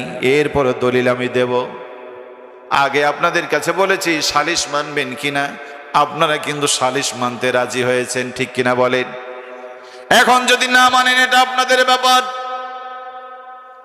বিশ্বনবীর হাতে হাত দিয়ে কালমা পড়েছিল, সারাটা জীবন নবীর পিছনে নামাজ পড়েছিল, ফরজ রোজা ফরজ নামাজ কোনোদিন বাদ দেয় নাই, তাহাজ্জুদের নামাজ কাজা করে নাই, দাড়ি ছিল নবীর মতো, টুপি ছিল নবীর মতো, পাঞ্জাবি ছিল নবীর মতো। এই লোকটি যখন মারা গেল, ছেলে এসে বলল, ইয়া রাসূলুল্লাহ, আব্বা ইন্তিকাল করেছে, মরণের কালে ওসিয়ত করে গেছে আপনি তারা জানাজা দেবেন, আপনি একটা গায়ের জুব্বা আমার আব্বার জন্য কাফনের কাপড় হিসাবে দেবেন। নবী আমার এক পা দুপা করে দেখতে গেলেন, গিয়ে দেখেন লোকটার মুখ খোলা। আল্লাহর হাবিব বিশ্বনবী মুখটা লাগাতে চাইলেন, পারেন না, শক্ত হয়ে গেছে। রহমতে আলম নিজের মুখের লালানি তার ঠোঁটের ভিতরে লাগাই দিলেন, মুখটা নরম হয়ে গেল। আস্তে করে লাগাই দিলেন, নিজের জুব্বা মোবারক খুলে কাফনের কাপড় বানাতে দিলেন। নবী আমার নিজে জানাজার নামাজে দাঁড়িয়ে গেলেন। জানাজা শেষে দুহাত তুলে দোয়া করলেন আর বলেন, আল্লাহ, আমার আব্দুল্লাহ ইবনে উবাই বিন সুলুলকে মাফ করে দাও। যেই নবীর মুখ খোলা লাগে না, আল্লাহর কাছে বলা লাগে না, মনে মনে চাইলে আল্লাহ পূরণ করে দেয়। জাবাল আবু কুবাইসে দাঁড়িয়েছেন বিশ্বনবী, আকাশের দিকে আঙ্গুল তুলেছে।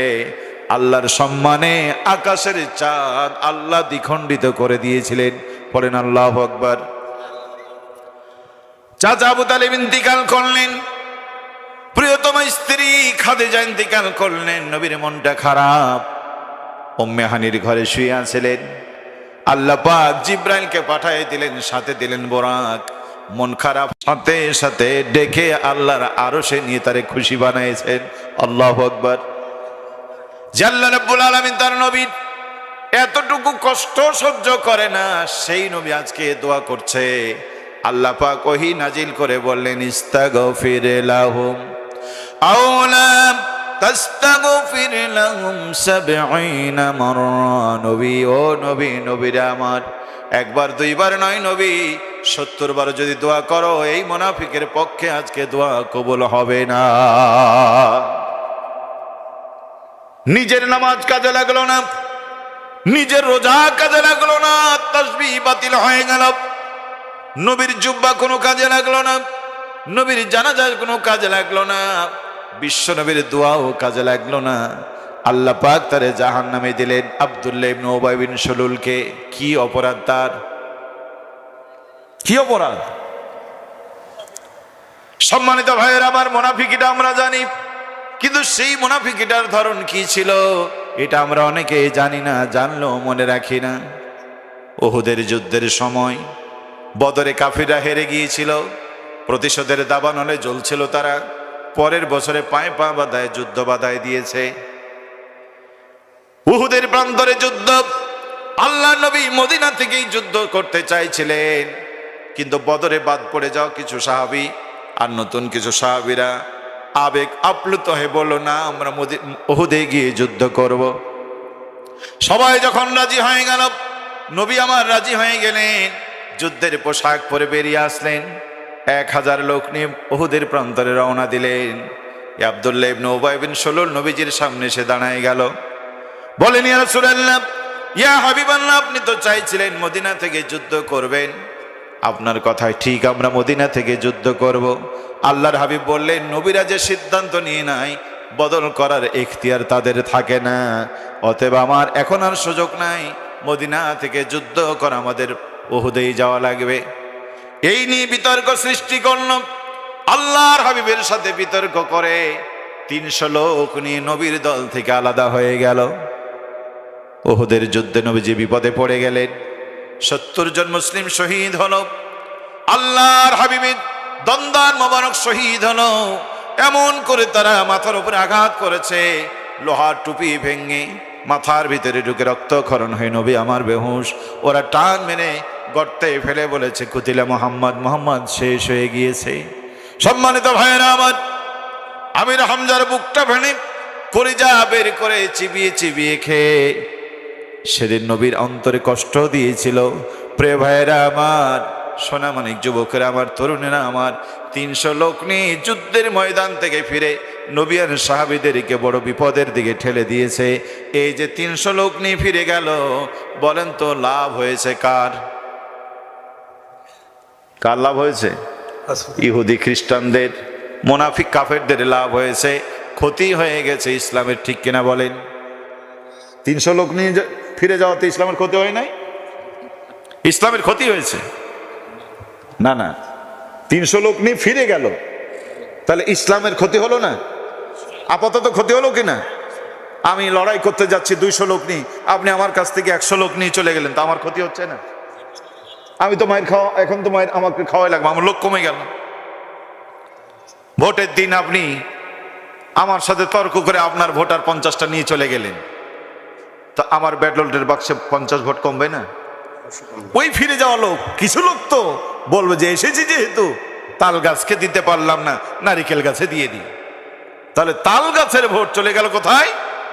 যেই নারিকেল গাছ স্বপ্ন দেখছিল না বিজয়ের, সেই নারিকেল এখন বিজয় হয়ে তাল গাছের গোড়া শুধু নয়, গোটা তাল গাছকে মাটির সাথে মিশায় দেয়। ঠিক কিনা বলেন? আমি যদি জিজ্ঞেস করি, আপনারা কোরআন পেয়ে খুশি? কোরআন পেয়ে খুশি আপনারা সবাই?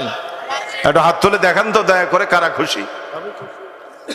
আলহামদুলিল্লাহ, হাত নামান। এটা এমন এক মাহফিল, আমরা এখন আছি আগুনের ভিতরে লোহা। আগুনের ভিতরে লোহা যতক্ষণ থাকে, মালিক যা বলে তাই স্বীকার করে, ডানে দিলে ডানে, বামে দিলে বামে। কিন্তু ঠান্ডা হয়ে গেলে ওই মালিককে বৃদ্ধাঙ্গুল দেখায়। এই মাহফিল এমন এক মাহফিল, হুজুর হাত তুলতে বলে হাত তুলে, থামতে বলে থামে, জোরে বলতে বলে জোরে বলে। এখানে হাত না তুলে উপায় থাকে না। তবু ধরে নিলাম আপনারা হাত তুলেন, আলহামদুলিল্লাহ। কিন্তু আমার বিশ্বাস হয় না যে আপনারা কোরআন পেয়ে খুশি। আজকে এখানে শুধু মাহফিল না, এই বাংলাদেশে হাজার হাজার মাহফিল হচ্ছে, কোটি কোটি মানুষ আপনাদের মতো রাত জেগে মাহফিলে বসে আছে। গত 22 তারিখ মিজানুর রহমান আজহারি আমাদের চাঁপাইনবাবগঞ্জ গিয়েছিল। হাই রে মানুষ, নারী পুরুষ আবাল বৃদ্ধ বনিতা যুবক। এক যুবকের সাথে আমার কথা হলো দুপুরে, সে বলছে রাতের বেলা শুনলাম গাড়ি ঘোড়া চলবে না, আমার তো মনটাই ভেঙে গেল। না, মন ভেঙে গেল। সকালবেলা আবার শুনলাম যে না, 4 চাকা চলবে না, 3 চাকা চলবে। আমি বড় খুশি হয়ে গেলাম, সেই সকালে বেরিয়ে গেলাম। তাহলে এই যে যুবকরা ছুটে আসলে গাছের উপরে, ছাদের উপরে, যে যেখানে জায়গা পাচ্ছে, লক্ষ লক্ষ মানুষ ছুটে আসছে, তাদেরকেও জিজ্ঞেস করা হলে তারাও বলে আমরা খুশি। জুমার দিন কোটি কোটি মানুষ একসাথে নামাজ পড়ে। আলেমরা যদি কোটি সিদ্ধান্ত নিয়ে জিজ্ঞেস করত দুপুর 12:40 আপনারা কোরআন পেয়ে কারা খুশি, আমার বিশ্বাস এদেশের কোটি কোটি মানুষ হাত তুলে বলবে আমরা কোরআন পেয়ে খুশি। এই যদি হয় কথা, এই জাতি যদি কোরআন পেয়ে খুশি হতো, বিগত 53 বছর বাংলার সংবিধান হতো আল্লাহর কোরআন। ঠিক কি বলেন? কোথায় আপনার কোরআন পেয়ে খুশি? কোরআন পেয়ে যদি খুশি হতেন, দেশের সংবিধান হতো কোরআন, আলেমরা হতো এই দেশের রাষ্ট্রনায়ক। মুসলমানদের দেশে নামাজ পড়ে, রোজা রাখে, হজ করে, তাহাজ্জুদের নামাজ পড়ে, কিন্তু আল্লাহর কোরআনকে সংবিধান বানাবে না সিদ্ধান্ত নিয়ে ফেলেছে। বিগত 53 বছরে বানাই নাই, আগামী দিনও কোরআন সংবিধান হতে না পারে এই জন্য মুসলমান নামধারী মুনাফিকরা ঐক্যবদ্ধ হচ্ছে। ঠিক কি বলেন? সম্মানিত ভাইয়েরা আমার, ভালো করে শোনেন, হৃদয় দিয়ে বুঝবেন। আল্লাহ নবীর দল থেকে আলাদা হয়ে নামাজ ছিল, রোজা ছিল, হজ ছিল, যাকাত ছিল, দাড়ি ছিল, টুপি ছিল, সব ছিল, কিন্তু রাজনৈতিক সহযোগিতা করেছিল জালিম কাফের বেঈমানদেরকে। এই জন্য আল্লাহ তার নামাজ কবুল করল না, রোজা কবুল করে নাই, নবীর জানাজা, নবীর দোয়া, নবীর জুব্বা কাজে লাগে নাই। বলেন ঠিক কিরা? আল্লাহ নবীর হাতে হাত দিয়ে কালমা পড়ে নবীর জানাজার মুসল্লি নবীর দোয়া পেয়েছে যে শুধুমাত্র কাফের বেঈমানের সাথে রাজনৈতিক সহযোগিতা করার কারণে, পৃষ্ঠপোষকতা করার কারণে যদি তার নামাজ রোজা কাজে না লাগে, ও বন্ধু আপনাকেই বলছি,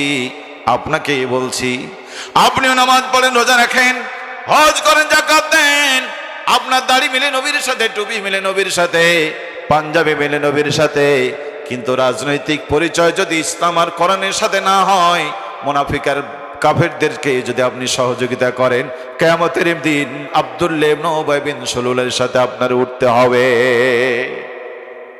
উদখুলু ফিস-সিলমি কাফা ওয়ালা তাত্তাবিউ খুতুওয়াতিশ শয়তান। পরিপূর্ণ ইসলামের মধ্যে প্রবেশ করো, শয়তানি ছেড়ে দাও। দুই গালে দুই জিনিস দেওয়া যায় না, অতএব একসাথে দুই দলে থাকা যায়। কে শুনে কার কথা? নূহ আলাইহিস সালাম 950 বছর দাওয়াত দিয়েছিলেন। কয় বছর? 950 বছর জাতিকে দাওয়াত দিয়েছিলেন, রাতেও গেছেন, দিনেও গেছেন, কিন্তু জাতির লোকেরা নূহর কথা শুনবে না বলে কানে আঙ্গুল দিয়ে চলতো, চোখের সামনে পর্দা দিয়ে চলতো। লাহুম জাআলু আসাবিআহু ফি আদানিহিম ওয়াস্তাগসাউ সিয়াবাহুম। তারা চোখের মধ্যে পর্দা দিয়ে দিত আর কানের ভিতরে আঙ্গুল দিয়ে চলতো, নবীর কথা শুনবেও না, নবীকে দেখবেও না। এমন মানুষ এই সমাজে আছে না নাই? জুমার দিন যায় সবার পরে, আসে সবার আগে। মানে হুজুর কি বললো এটা শুনতেও যাব না, মানতেও। রমজান কাছে আসছে না? পাড়ার এক লোক গিয়ে হুজুরকে জিজ্ঞেস করে, হুজুর রমজানের রোজা রাখতে হবে কখন? হুজুর বললে রমজানের চাঁদ দেখবেন যখন। এই লোকটা চিন্তা করলো, আমি চাঁদ দেখবো না, রোজাও মাসালা ঠিক আছে না? চাঁদ দেখবে যখন, রোজা রাখবে। এই লোক চাঁদ উঠে যাচ্ছে, আগের দিন থেকে মাথা নিচু করে চলে, ডানেও তাকায় না, বামেও তাকায় না, উপরে তো তোলার প্রশ্ন ওঠে না। 5 দিন চলে যাচ্ছে, ভদ্রলোক মাথা তোলে না। পাড়ার লোকেরা চিন্তা করলো, কিরে আমাদের গ্রামের সলিমউদ্দিন লোকের বাড়ি বাড়ি ঘুরে জানালা ও কিনা মরলে তার জীবনে না কতদিন পিটানি খাইলো পরে জানালা দিয়ে দেখার জন্য। কোন পীরের মুরিদ হলো 5 দিন থেকে মাথা তোলে না, ডানে বামে তাকায় না, মাথাও তোলে না। সেদিন ছিল হাটের দিন, হাট থেকে ফিরতে গিয়ে দেরি হয়ে গেছে। ঘরে এসে দেখে কোরবানির গরু ছিল, বেগম তারে পানি পান করাই নাই। বালতি হাতে করে পুকুরে পানি আনতে গিয়ে দেখে আকাশের চাঁদ এখন পানিতে ভাসে। বালতি ফেলে দিয়ে লাঠি এনে স্ত্রীকে পিটান শুরু করেছে। পাড়া প্রতিবেশী এগিয়ে এসে বলল, কি ব্যাপার, শান্তশিষ্ট পরিবেশে মারামারি কেন? বলো, ওর জন্য আমার সব শেষ হয়ে গেছে। হুজুরের কাছে আমি মাসলা নিয়েছিলাম, রোজা রাখতে হবে কখন? হুজুর বলেছে চাঁদ দেখবেন যখন। সেই জন্য আমি 5 দিন থেকে চাঁদ দেখি নাই, রোজাও রাখি নাই। এখন পানি যদি সে বিকালে গরুকে খাওয়াতো, আমার পুকুরে যাওয়া লাগতো না, চাঁদও দেখা লাগতো না। এখন আমি পুকুরে গিয়ে চাঁদ দেখে ফেলেছি, এখন তো রোজা না রাখলে আর উপায় নাই। ঠিক না? এই জন্য কিছু মানুষ আছে দেখবেন ডাকলে ওরা আসে না। আমরা মসজিদে গিয়ে বলি, ভাইরা আসেন বসেন, বলে হুজুর জানি আপনারা কি করেন, জানি। বলে না, বলে না? গতকালকে বোধহয় চট্টগ্রামে মাহফিল হচ্ছিল, সিলেটের এক ভাই মাহমুদুর রহমান আলোচনা করছিলেন। এক নেতা স্লিপ দিয়ে বলল, হুজুর রমজানের ফজিলত আলোচনা করেন। ওই আলেম আল্লাহর জমিনে দিন কায়েমের গুরুত্ব বলছিলেন, উনি স্লিপ দিয়ে ডাইভার্ট করলেন। শেষ পর্যন্ত তর্কের এক পর্যায়ে বলল, ওই নেতা বলছে, হুজুর আপনারা কারা জানি, আপনি জামাতি। তার মানে এই কোরআন সবাই বলতে পাবে, তারা বলতে পাবে না বন্ধুরে তোমার কপালে আগুন লেগেছে। আজকে কোরআনের মহাসত্য কথা যারা বলে তাদের থেকে তুমি দূরে চলে গিয়ে তোমাদের কপালে আগুন লেগেছে। নবী আমার বলেন মান কলা বিহি সাদাকা, কোরআনের কথা বলে যারা সত্য কথা বলে তারা, ওদের রাজনৈতিক দল খুঁজে তোমার লাভ কি? ওটা যদি হয় কোরআনের কথা, ওটা যদি হয় নবীর কথা, মেনে নাও কপাল তোমার খুলে যাবে। বলেন ঠিক কি না? কানে আঙ্গুল দিয়ে বসে আছে, শুনবে না, দেখবে না। 53 বছর জাতিকে বলেছি, জাতি শান্তি যদি পেতে চায় আল্লাহর আইনের সৎ লোকের শাসনের দরকার।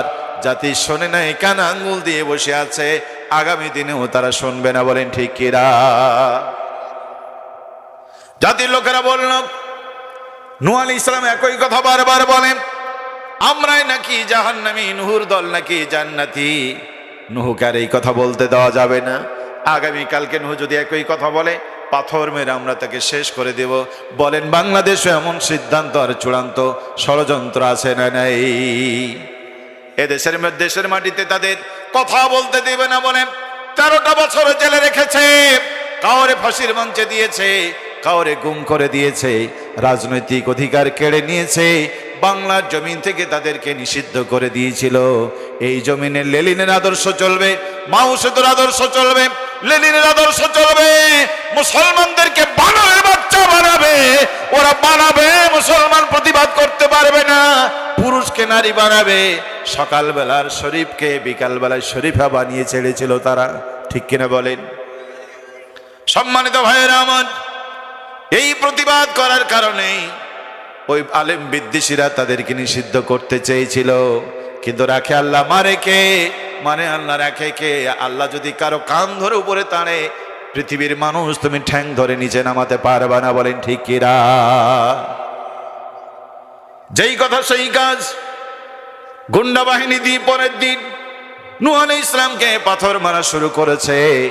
পাথর মারতে মারতে আল্লাহ নবী নূহ অজ্ঞান হয়ে গেছেন। তারা ভাবলো নূহ মরে গেছে, চলো যাই। নূহ আলাইহিস সালামের যখন জ্ঞান ফিরল, আল্লাহর কাছে বলল রব্বুল আলামিন এদের মাফ করো। আল্লাহ পাক বলেন নূহ রে, আমার নবীর গায়ে হাত তুলেছে যারা, তাদের কপালের হেদায়েত নাই। নবী যতই বলো, যতই ঘোরো, নতুন করে আর কেউ ঈমান আনবে না। 950 বছরে মাত্র 80 জন মানুষ ঈমান এনেছে। আল্লাহ পাক যখন জানাই দিলেন নূহ এরা ঈমান আনবে না, নূহ আলাইহিস সালাম দোয়া করলেন রব্বুল আলামিন যদি তাই হয়, তারা যদি আর ঈমান না আনে, অতএব এই জাতিকে রেখে লাভ কি? রব্বি লা তাজার আলাল আরদি মিনাল কাফিরিন দাইয়ারা, মালিক এই জাতিকে ধ্বংস করে দাও, এদেরকে শেষ করে দাও। তার মানে আল্লাহ মানে না, রাসূল মানে না, পরকাল মানে না, যারা দুনিয়ায় বেঁচে থাকার অধিকার রাখে না তারা। আল্লাহ পাক বলেন নূহ তোমার দোয়া কবুল, আমি এই জাতিকে ধ্বংস করে দেব। অতীত জাতিকে বিভিন্ন কায়দায় শেষ করেছে, এদেরকে বন্যার পানি দিয়ে মারব। অতএব তুমি একটা নৌকা তৈরি করো, কারণ বন্যার পানি যখন চলে আসবে, এই যে আমার মুমিনরা ঈমান এনেছে কষ্ট করে, তারা যাবে কোথায়? ওয়ালিউমাহিসাল্লাহুল্লাযীনা আমানু ওয়া ইয়ামহাকাল কাফিরিন। আল্লাহ পাক বলেন আমি মুমিনদেরকে বাছাই করি, কাফেরদেরকে ধ্বংস করি। একটা মাত্র শব্দ রাজাকার। কয়টা শব্দ? এই রাজাকার দিয়ে রাজনীতি করেছে। এই রাজাকার করতে গিয়ে তাদের রাজনীতি ধুলার সাথে মিশায়ে গেছে। ঠিক কিনা বলেন? যারে দেখে তারে রাজাকার। শেষ পর্যন্ত আবু সাইদ আসলো, গরিবের ছেলে, লেখাপড়া করেছি, পরীক্ষা করো, যাচাই বাছাই করো, বোঝা যদি চাটতে পারি বোঝা দাও, ওই সব কোটা ফোটা দূর করো। সংসদে দাঁড়িয়ে বলো কে রে? রাজাকারের নাতিপুতি। আবু সাইদ চিন্তা করলো আমি কেন রাজাকার?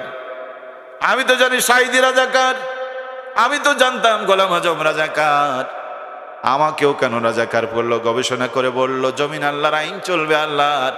এ অধিকারের কথা বলেছে যারা রাজাকার হয়েছে তারা।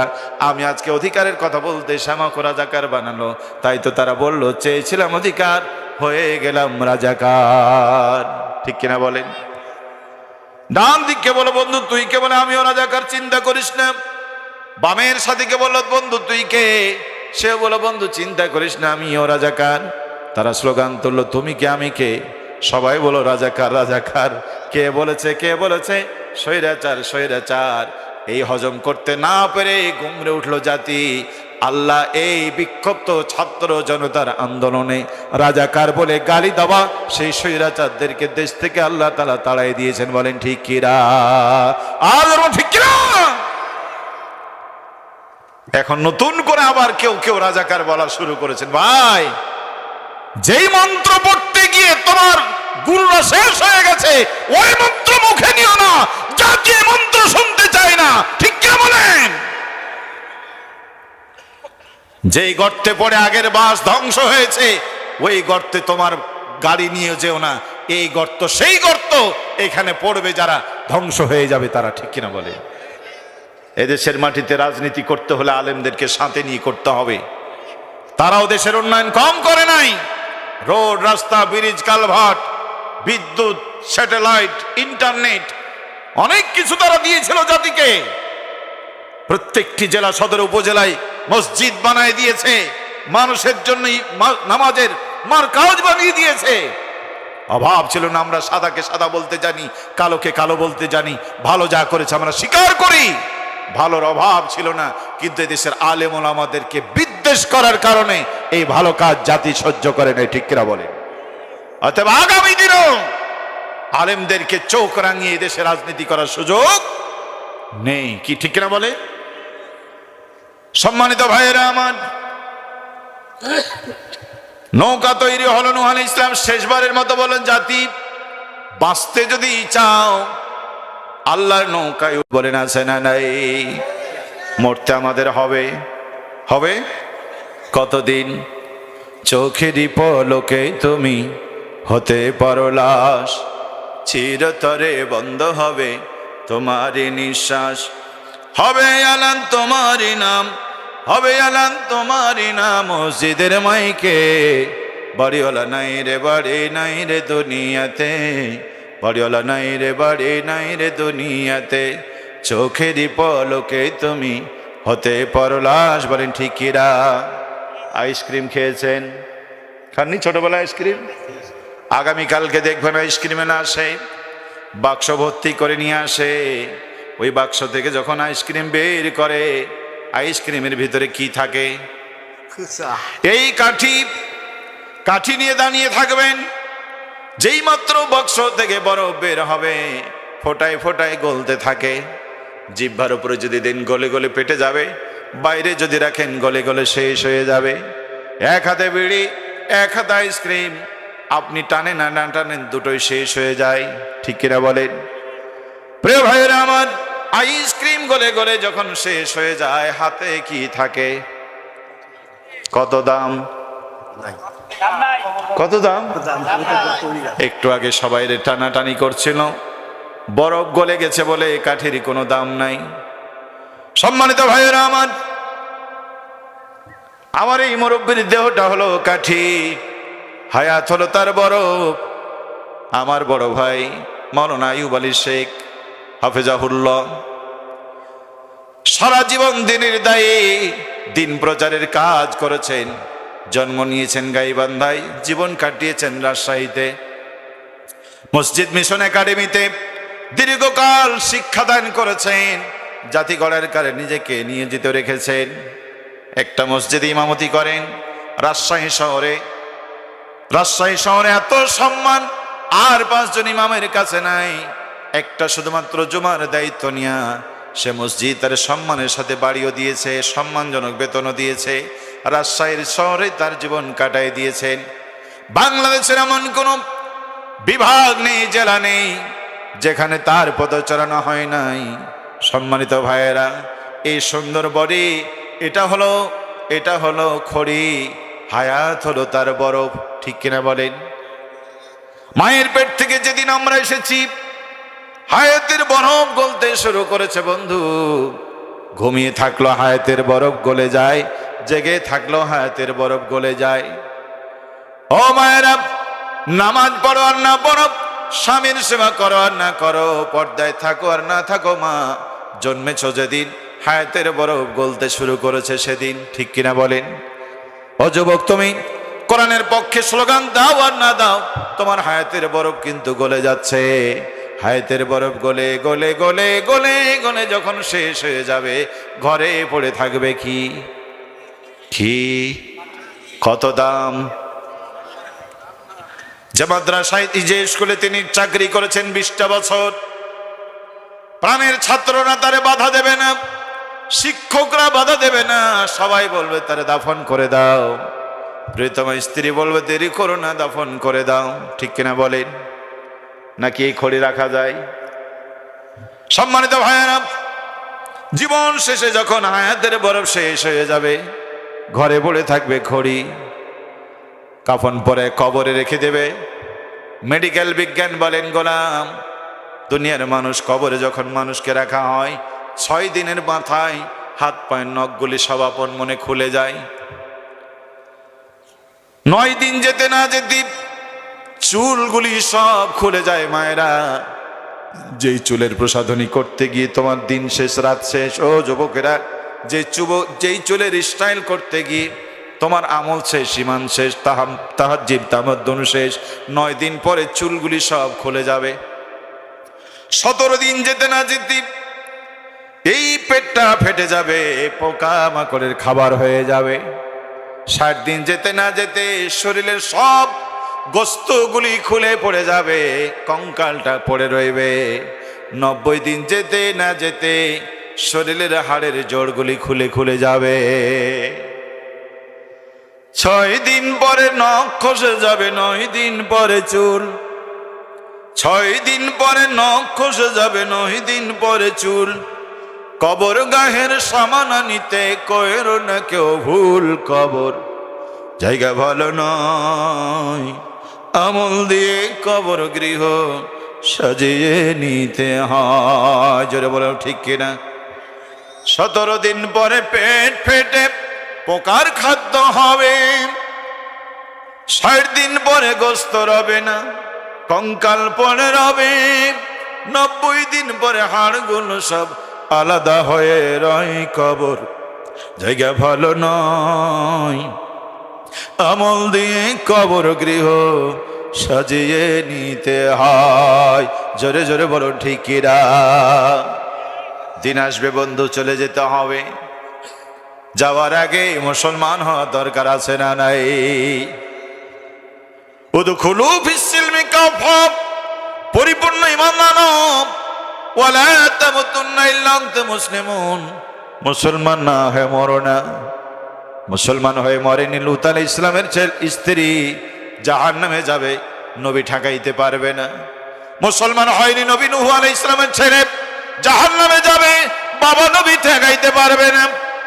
মুসলমান হয়ে মরেনি ইব্রাহিম আলাইহিস সালামের বাবা, জাহান্নামে যাবে, জাতির পিতা ইব্রাহিম ফিরাইতে পারবে না। মুসলমান হয়ে মরেনি চাচা আবু তালেব, বিশ্বনবী কিয়ামতের ময়দানে জাহান্নাম থেকে ফিরাতে পারবে না। আল্লাহু আকবার। মায়েরা বোনেরা, বিশ্বনবী ফাতেমাকে ডেকে বলেন, মা ফাতেমা, কলিজার টুকরা মা, নয়ন পুতলি মা, আমল করো, আমল করো মা, আমল করো। নিজের আমল ছাড়া বাঁচা যাবে না। হাসান হোসেনের পরিচয় দিয়ে বাঁচবে না, আলীর পরিচয় দিয়ে বাঁচবে না, আমি নবীর কন্যা বলে বাঁচতে পারবে না। মা আমল করো। 4 ঘাটের মায়েরা বোনেরা, নবীর পরিচয় দিয়ে যদি ফাতেমা না বাঁচে, কোন হুজুরের মা, কোন হাফেজের মা তুমি, কোন পীরের বোন আর কোন পীরের স্ত্রী মা, এটা বড় পরিচয় নাই। নিজের আমল করতে হবে। উদখুলু ফিস সিলমি কাফা, পরিপূর্ণ ইসলামের মধ্যে প্রবেশ করা লাগবে। ঠিক কি বলেন? পারবো তো ইনশাল্লাহ? এই কাজ করতে গেলে বিপদ হবে, মুসিবত হবে, বালা আসবে, সব কিছুকে দুপায় মারিয়ে ভালোবাসতে হবে কারে? জোরে বলেন কারে? আল্লাহকে যদি আমরা ভালোবাসতে পারি, মনের প্রশান্তি এনে দিবেন তিনি, ভয় ভীতি দূর হয়ে যাবে তার। ঠিক কিনা বলেন? আল্লাহকে যারা বলবো, আল্লাহকে যারা বেসেছে ভালো, দুঃখ কি আর তাদের হতে পারে? দুঃখ কি আর তাদের হতে পারে? যারা লয়েছে বুকে কুরআনের বাণী, লয়েছে বুকে কোরআনের বাণী, হতাশা কি আর তাদের থাকতে পারে, হতাশা কি আর তাদের থাকতে পারে। জোরে জোরে বলুন ঠিক কিনা। সামনে পা বাড়ালো যারা আজ নতুন পৃথিবী গড়তে,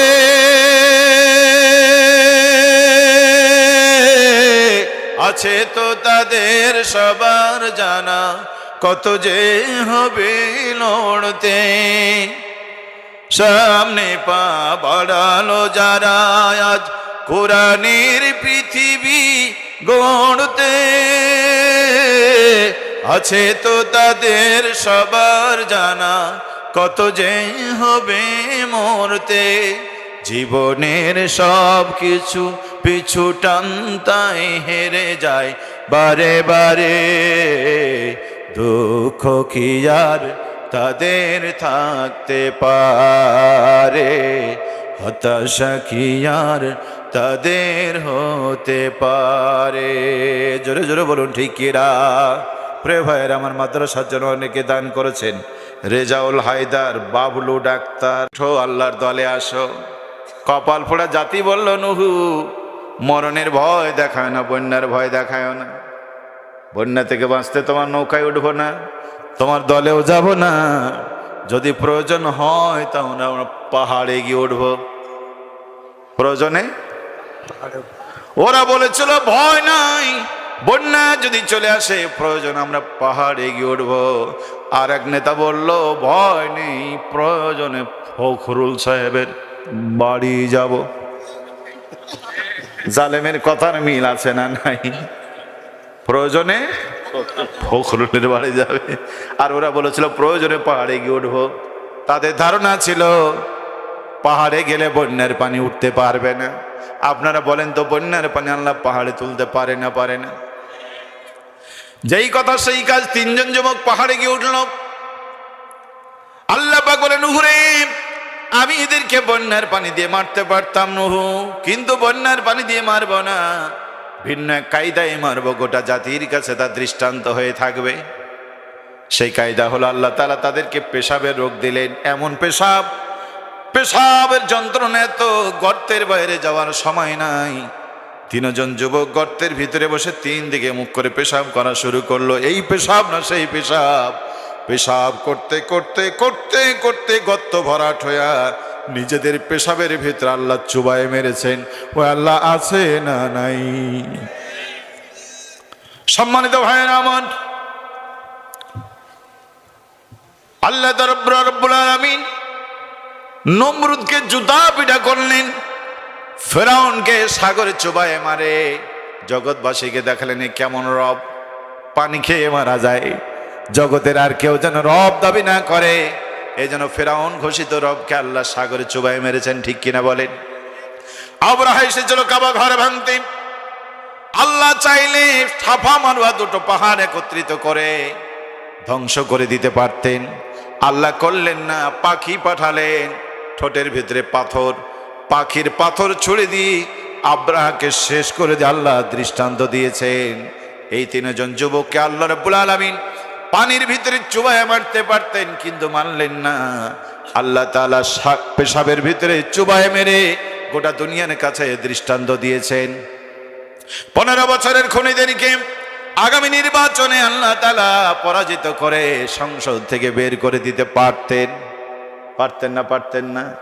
কিন্তু আল্লাহ তা না করে ছাত্র জনতার বিপ্লবে দিন দুপুরে রান্না করা খাবার, বিদেশ থেকে না আনা শাড়িও পরার সময় নাই, খানা খাওয়ারও সময় নাই, দিন দুপুরের দেশ থেকে বের করে আল্লাহ দৃষ্টান্ত দিয়েছেন, জালেম যত বড় হোক আল্লাহ চাইলে তাকে বিদায় করতে সময় লাগে না। বলেন ঠিক কিনা? ঠিক কিনা? পৃথিবীতে ঘটনা ঘটে, এমন ঘটনা কোথাও ঘটে না। প্রধানমন্ত্রীর সাথে সাথে মন্ত্রীরও নাই, সেই সাথে এমপিও নাই। জেলা পরিষদে এসে দেখি জেলা পরিষদের চেয়ারম্যানও নাই। বাড়ির সময় গিয়ে দেখলাম উপজেলা আছে কিনা, সেখানে দেখি উপজেলার চেয়ারম্যানও নাই। গ্রামে ফিরে গেলাম, ইউনিয়ন অফিসের দিকে তাকায় দেখি ইউনিয়নের চেয়ারম্যানও নাই। মসজিদে গিয়ে দেখলাম হুজুরের কি অবস্থা, মসজিদ আছে হুজুর নাই। ফিরে আসার পথে দেখলাম এখানে তো মন্দির আছে, ঠাকুর দাদা আছে কিনা দেখি, উঁকি মেরে দেখি ঠাকুর দাদাও। ঠিক কিনা বলেন বন্ধু? ইন্না বাদশা রব্বিকা লাশাদীদ, রবের ধরা কঠিন ধরা, বলেন ঠিক কিনা? ও বন্ধু, আমরা বড় বিপদে আছি। আমরা কোন পদে আছি? কোন পদে? বিপদে। গ্রামের এক অশিক্ষিত মূর্খ মানুষ, ফার্স্ট ক্লাস গেজেটেড মূর্খ, লেখাপড়া কিচ্ছু জানে না, তার একমাত্র ছেলে, সেই ছেলেরা মাদ্রাসায় দিয়েছে। সেই ছেলে মাদ্রাসায় অল্প দিনে হেফজ শেষ করে আলিয়া কাউমি পড়ে ব্রেন ভালো, সরকারিভাবে বৃত্তি পেয়ে চলে গেছে মদিনা বিশ্ববিদ্যালয়ে। 5 বছর লেখাপড়া শিখে বিশাল আলেম হয়ে, বড় আলেম হয়ে দেশে ফিরছে 5 বছর পরে। বাপ খুশি না বাজার? বাপ খুশি, এলাকার মানুষ খুশি। ছেলে আসবে শুনে বাবা এখন প্রাইভেট কার ভাড়া করে আপনাদের এই গ্রাম থেকে চলে গেছে ঢাকায় এয়ারপোর্টে। ছেলে আসবে 10টায়, বাপ চলে গেছে ফজরের আগে। 5 বছর ধরে দেখে না, বসে আছে এদিকে বাবার ধরছে পেশাব। কিন্তু মূর্খ মানুষ, এয়ারপোর্টের কোন দিকে টয়লেট বাথরুম সে তো পড়তেও জানে না। আর ঢাকা শহর তো জানেন, মানুষের পরে মানুষ, পেশাব কোথায় করবে সুযোগও পায় না। শেষ পর্যন্ত চিন্তা করলো আচ্ছা ছেলে আসুক, তারপরে অনেক কষ্ট করে বসে আছে। সকাল 10টার দিকে ছেলে আসলো। বাবা এবার বুকের সাথে জড়িয়ে কপালে চুমু দিয়ে বললো, আব্বু তুই এসেছিস? কতক্ষণ ধরে বসে আছি, তোর দাদি 3 দিন আগে মারা গেল, তোর জন্য জানাজার অপেক্ষা করছিল, তার কপালে নেই বাপ। কান্নাকাটি করে বলো তাড়াতাড়ি গাড়িতে উঠ। গাড়িতে উঠে ড্রাইভার বলছে চালা তাড়াতাড়ি। গাড়ি চালাচ্ছে আর ডানে বামে শুধু বাপ তাকাচ্ছে। ছেলে মনে করে বাপ বোধহয় ঢাকা শহর জীবনে আসেনি, ঢাকা শহর দেখছে। আসলে কি ঢাকা শহর দেখছে নাকি পেশাবের জায়গা খুঁজছে? পেশাবের জায়গা খুঁজছে। এখন যমুনা সেতু পার হয়ে এসে এই ফাঁকা রোডে এসে, অথবা টাঙ্গাইল পার হয়ে এলেঙ্গাতে এসে ফাঁকা রোড পেটায় বলেছে থামা গাড়ি। গাড়ি থামিয়ে বাপ লাফ মেরে পেশাব করতে বসছে।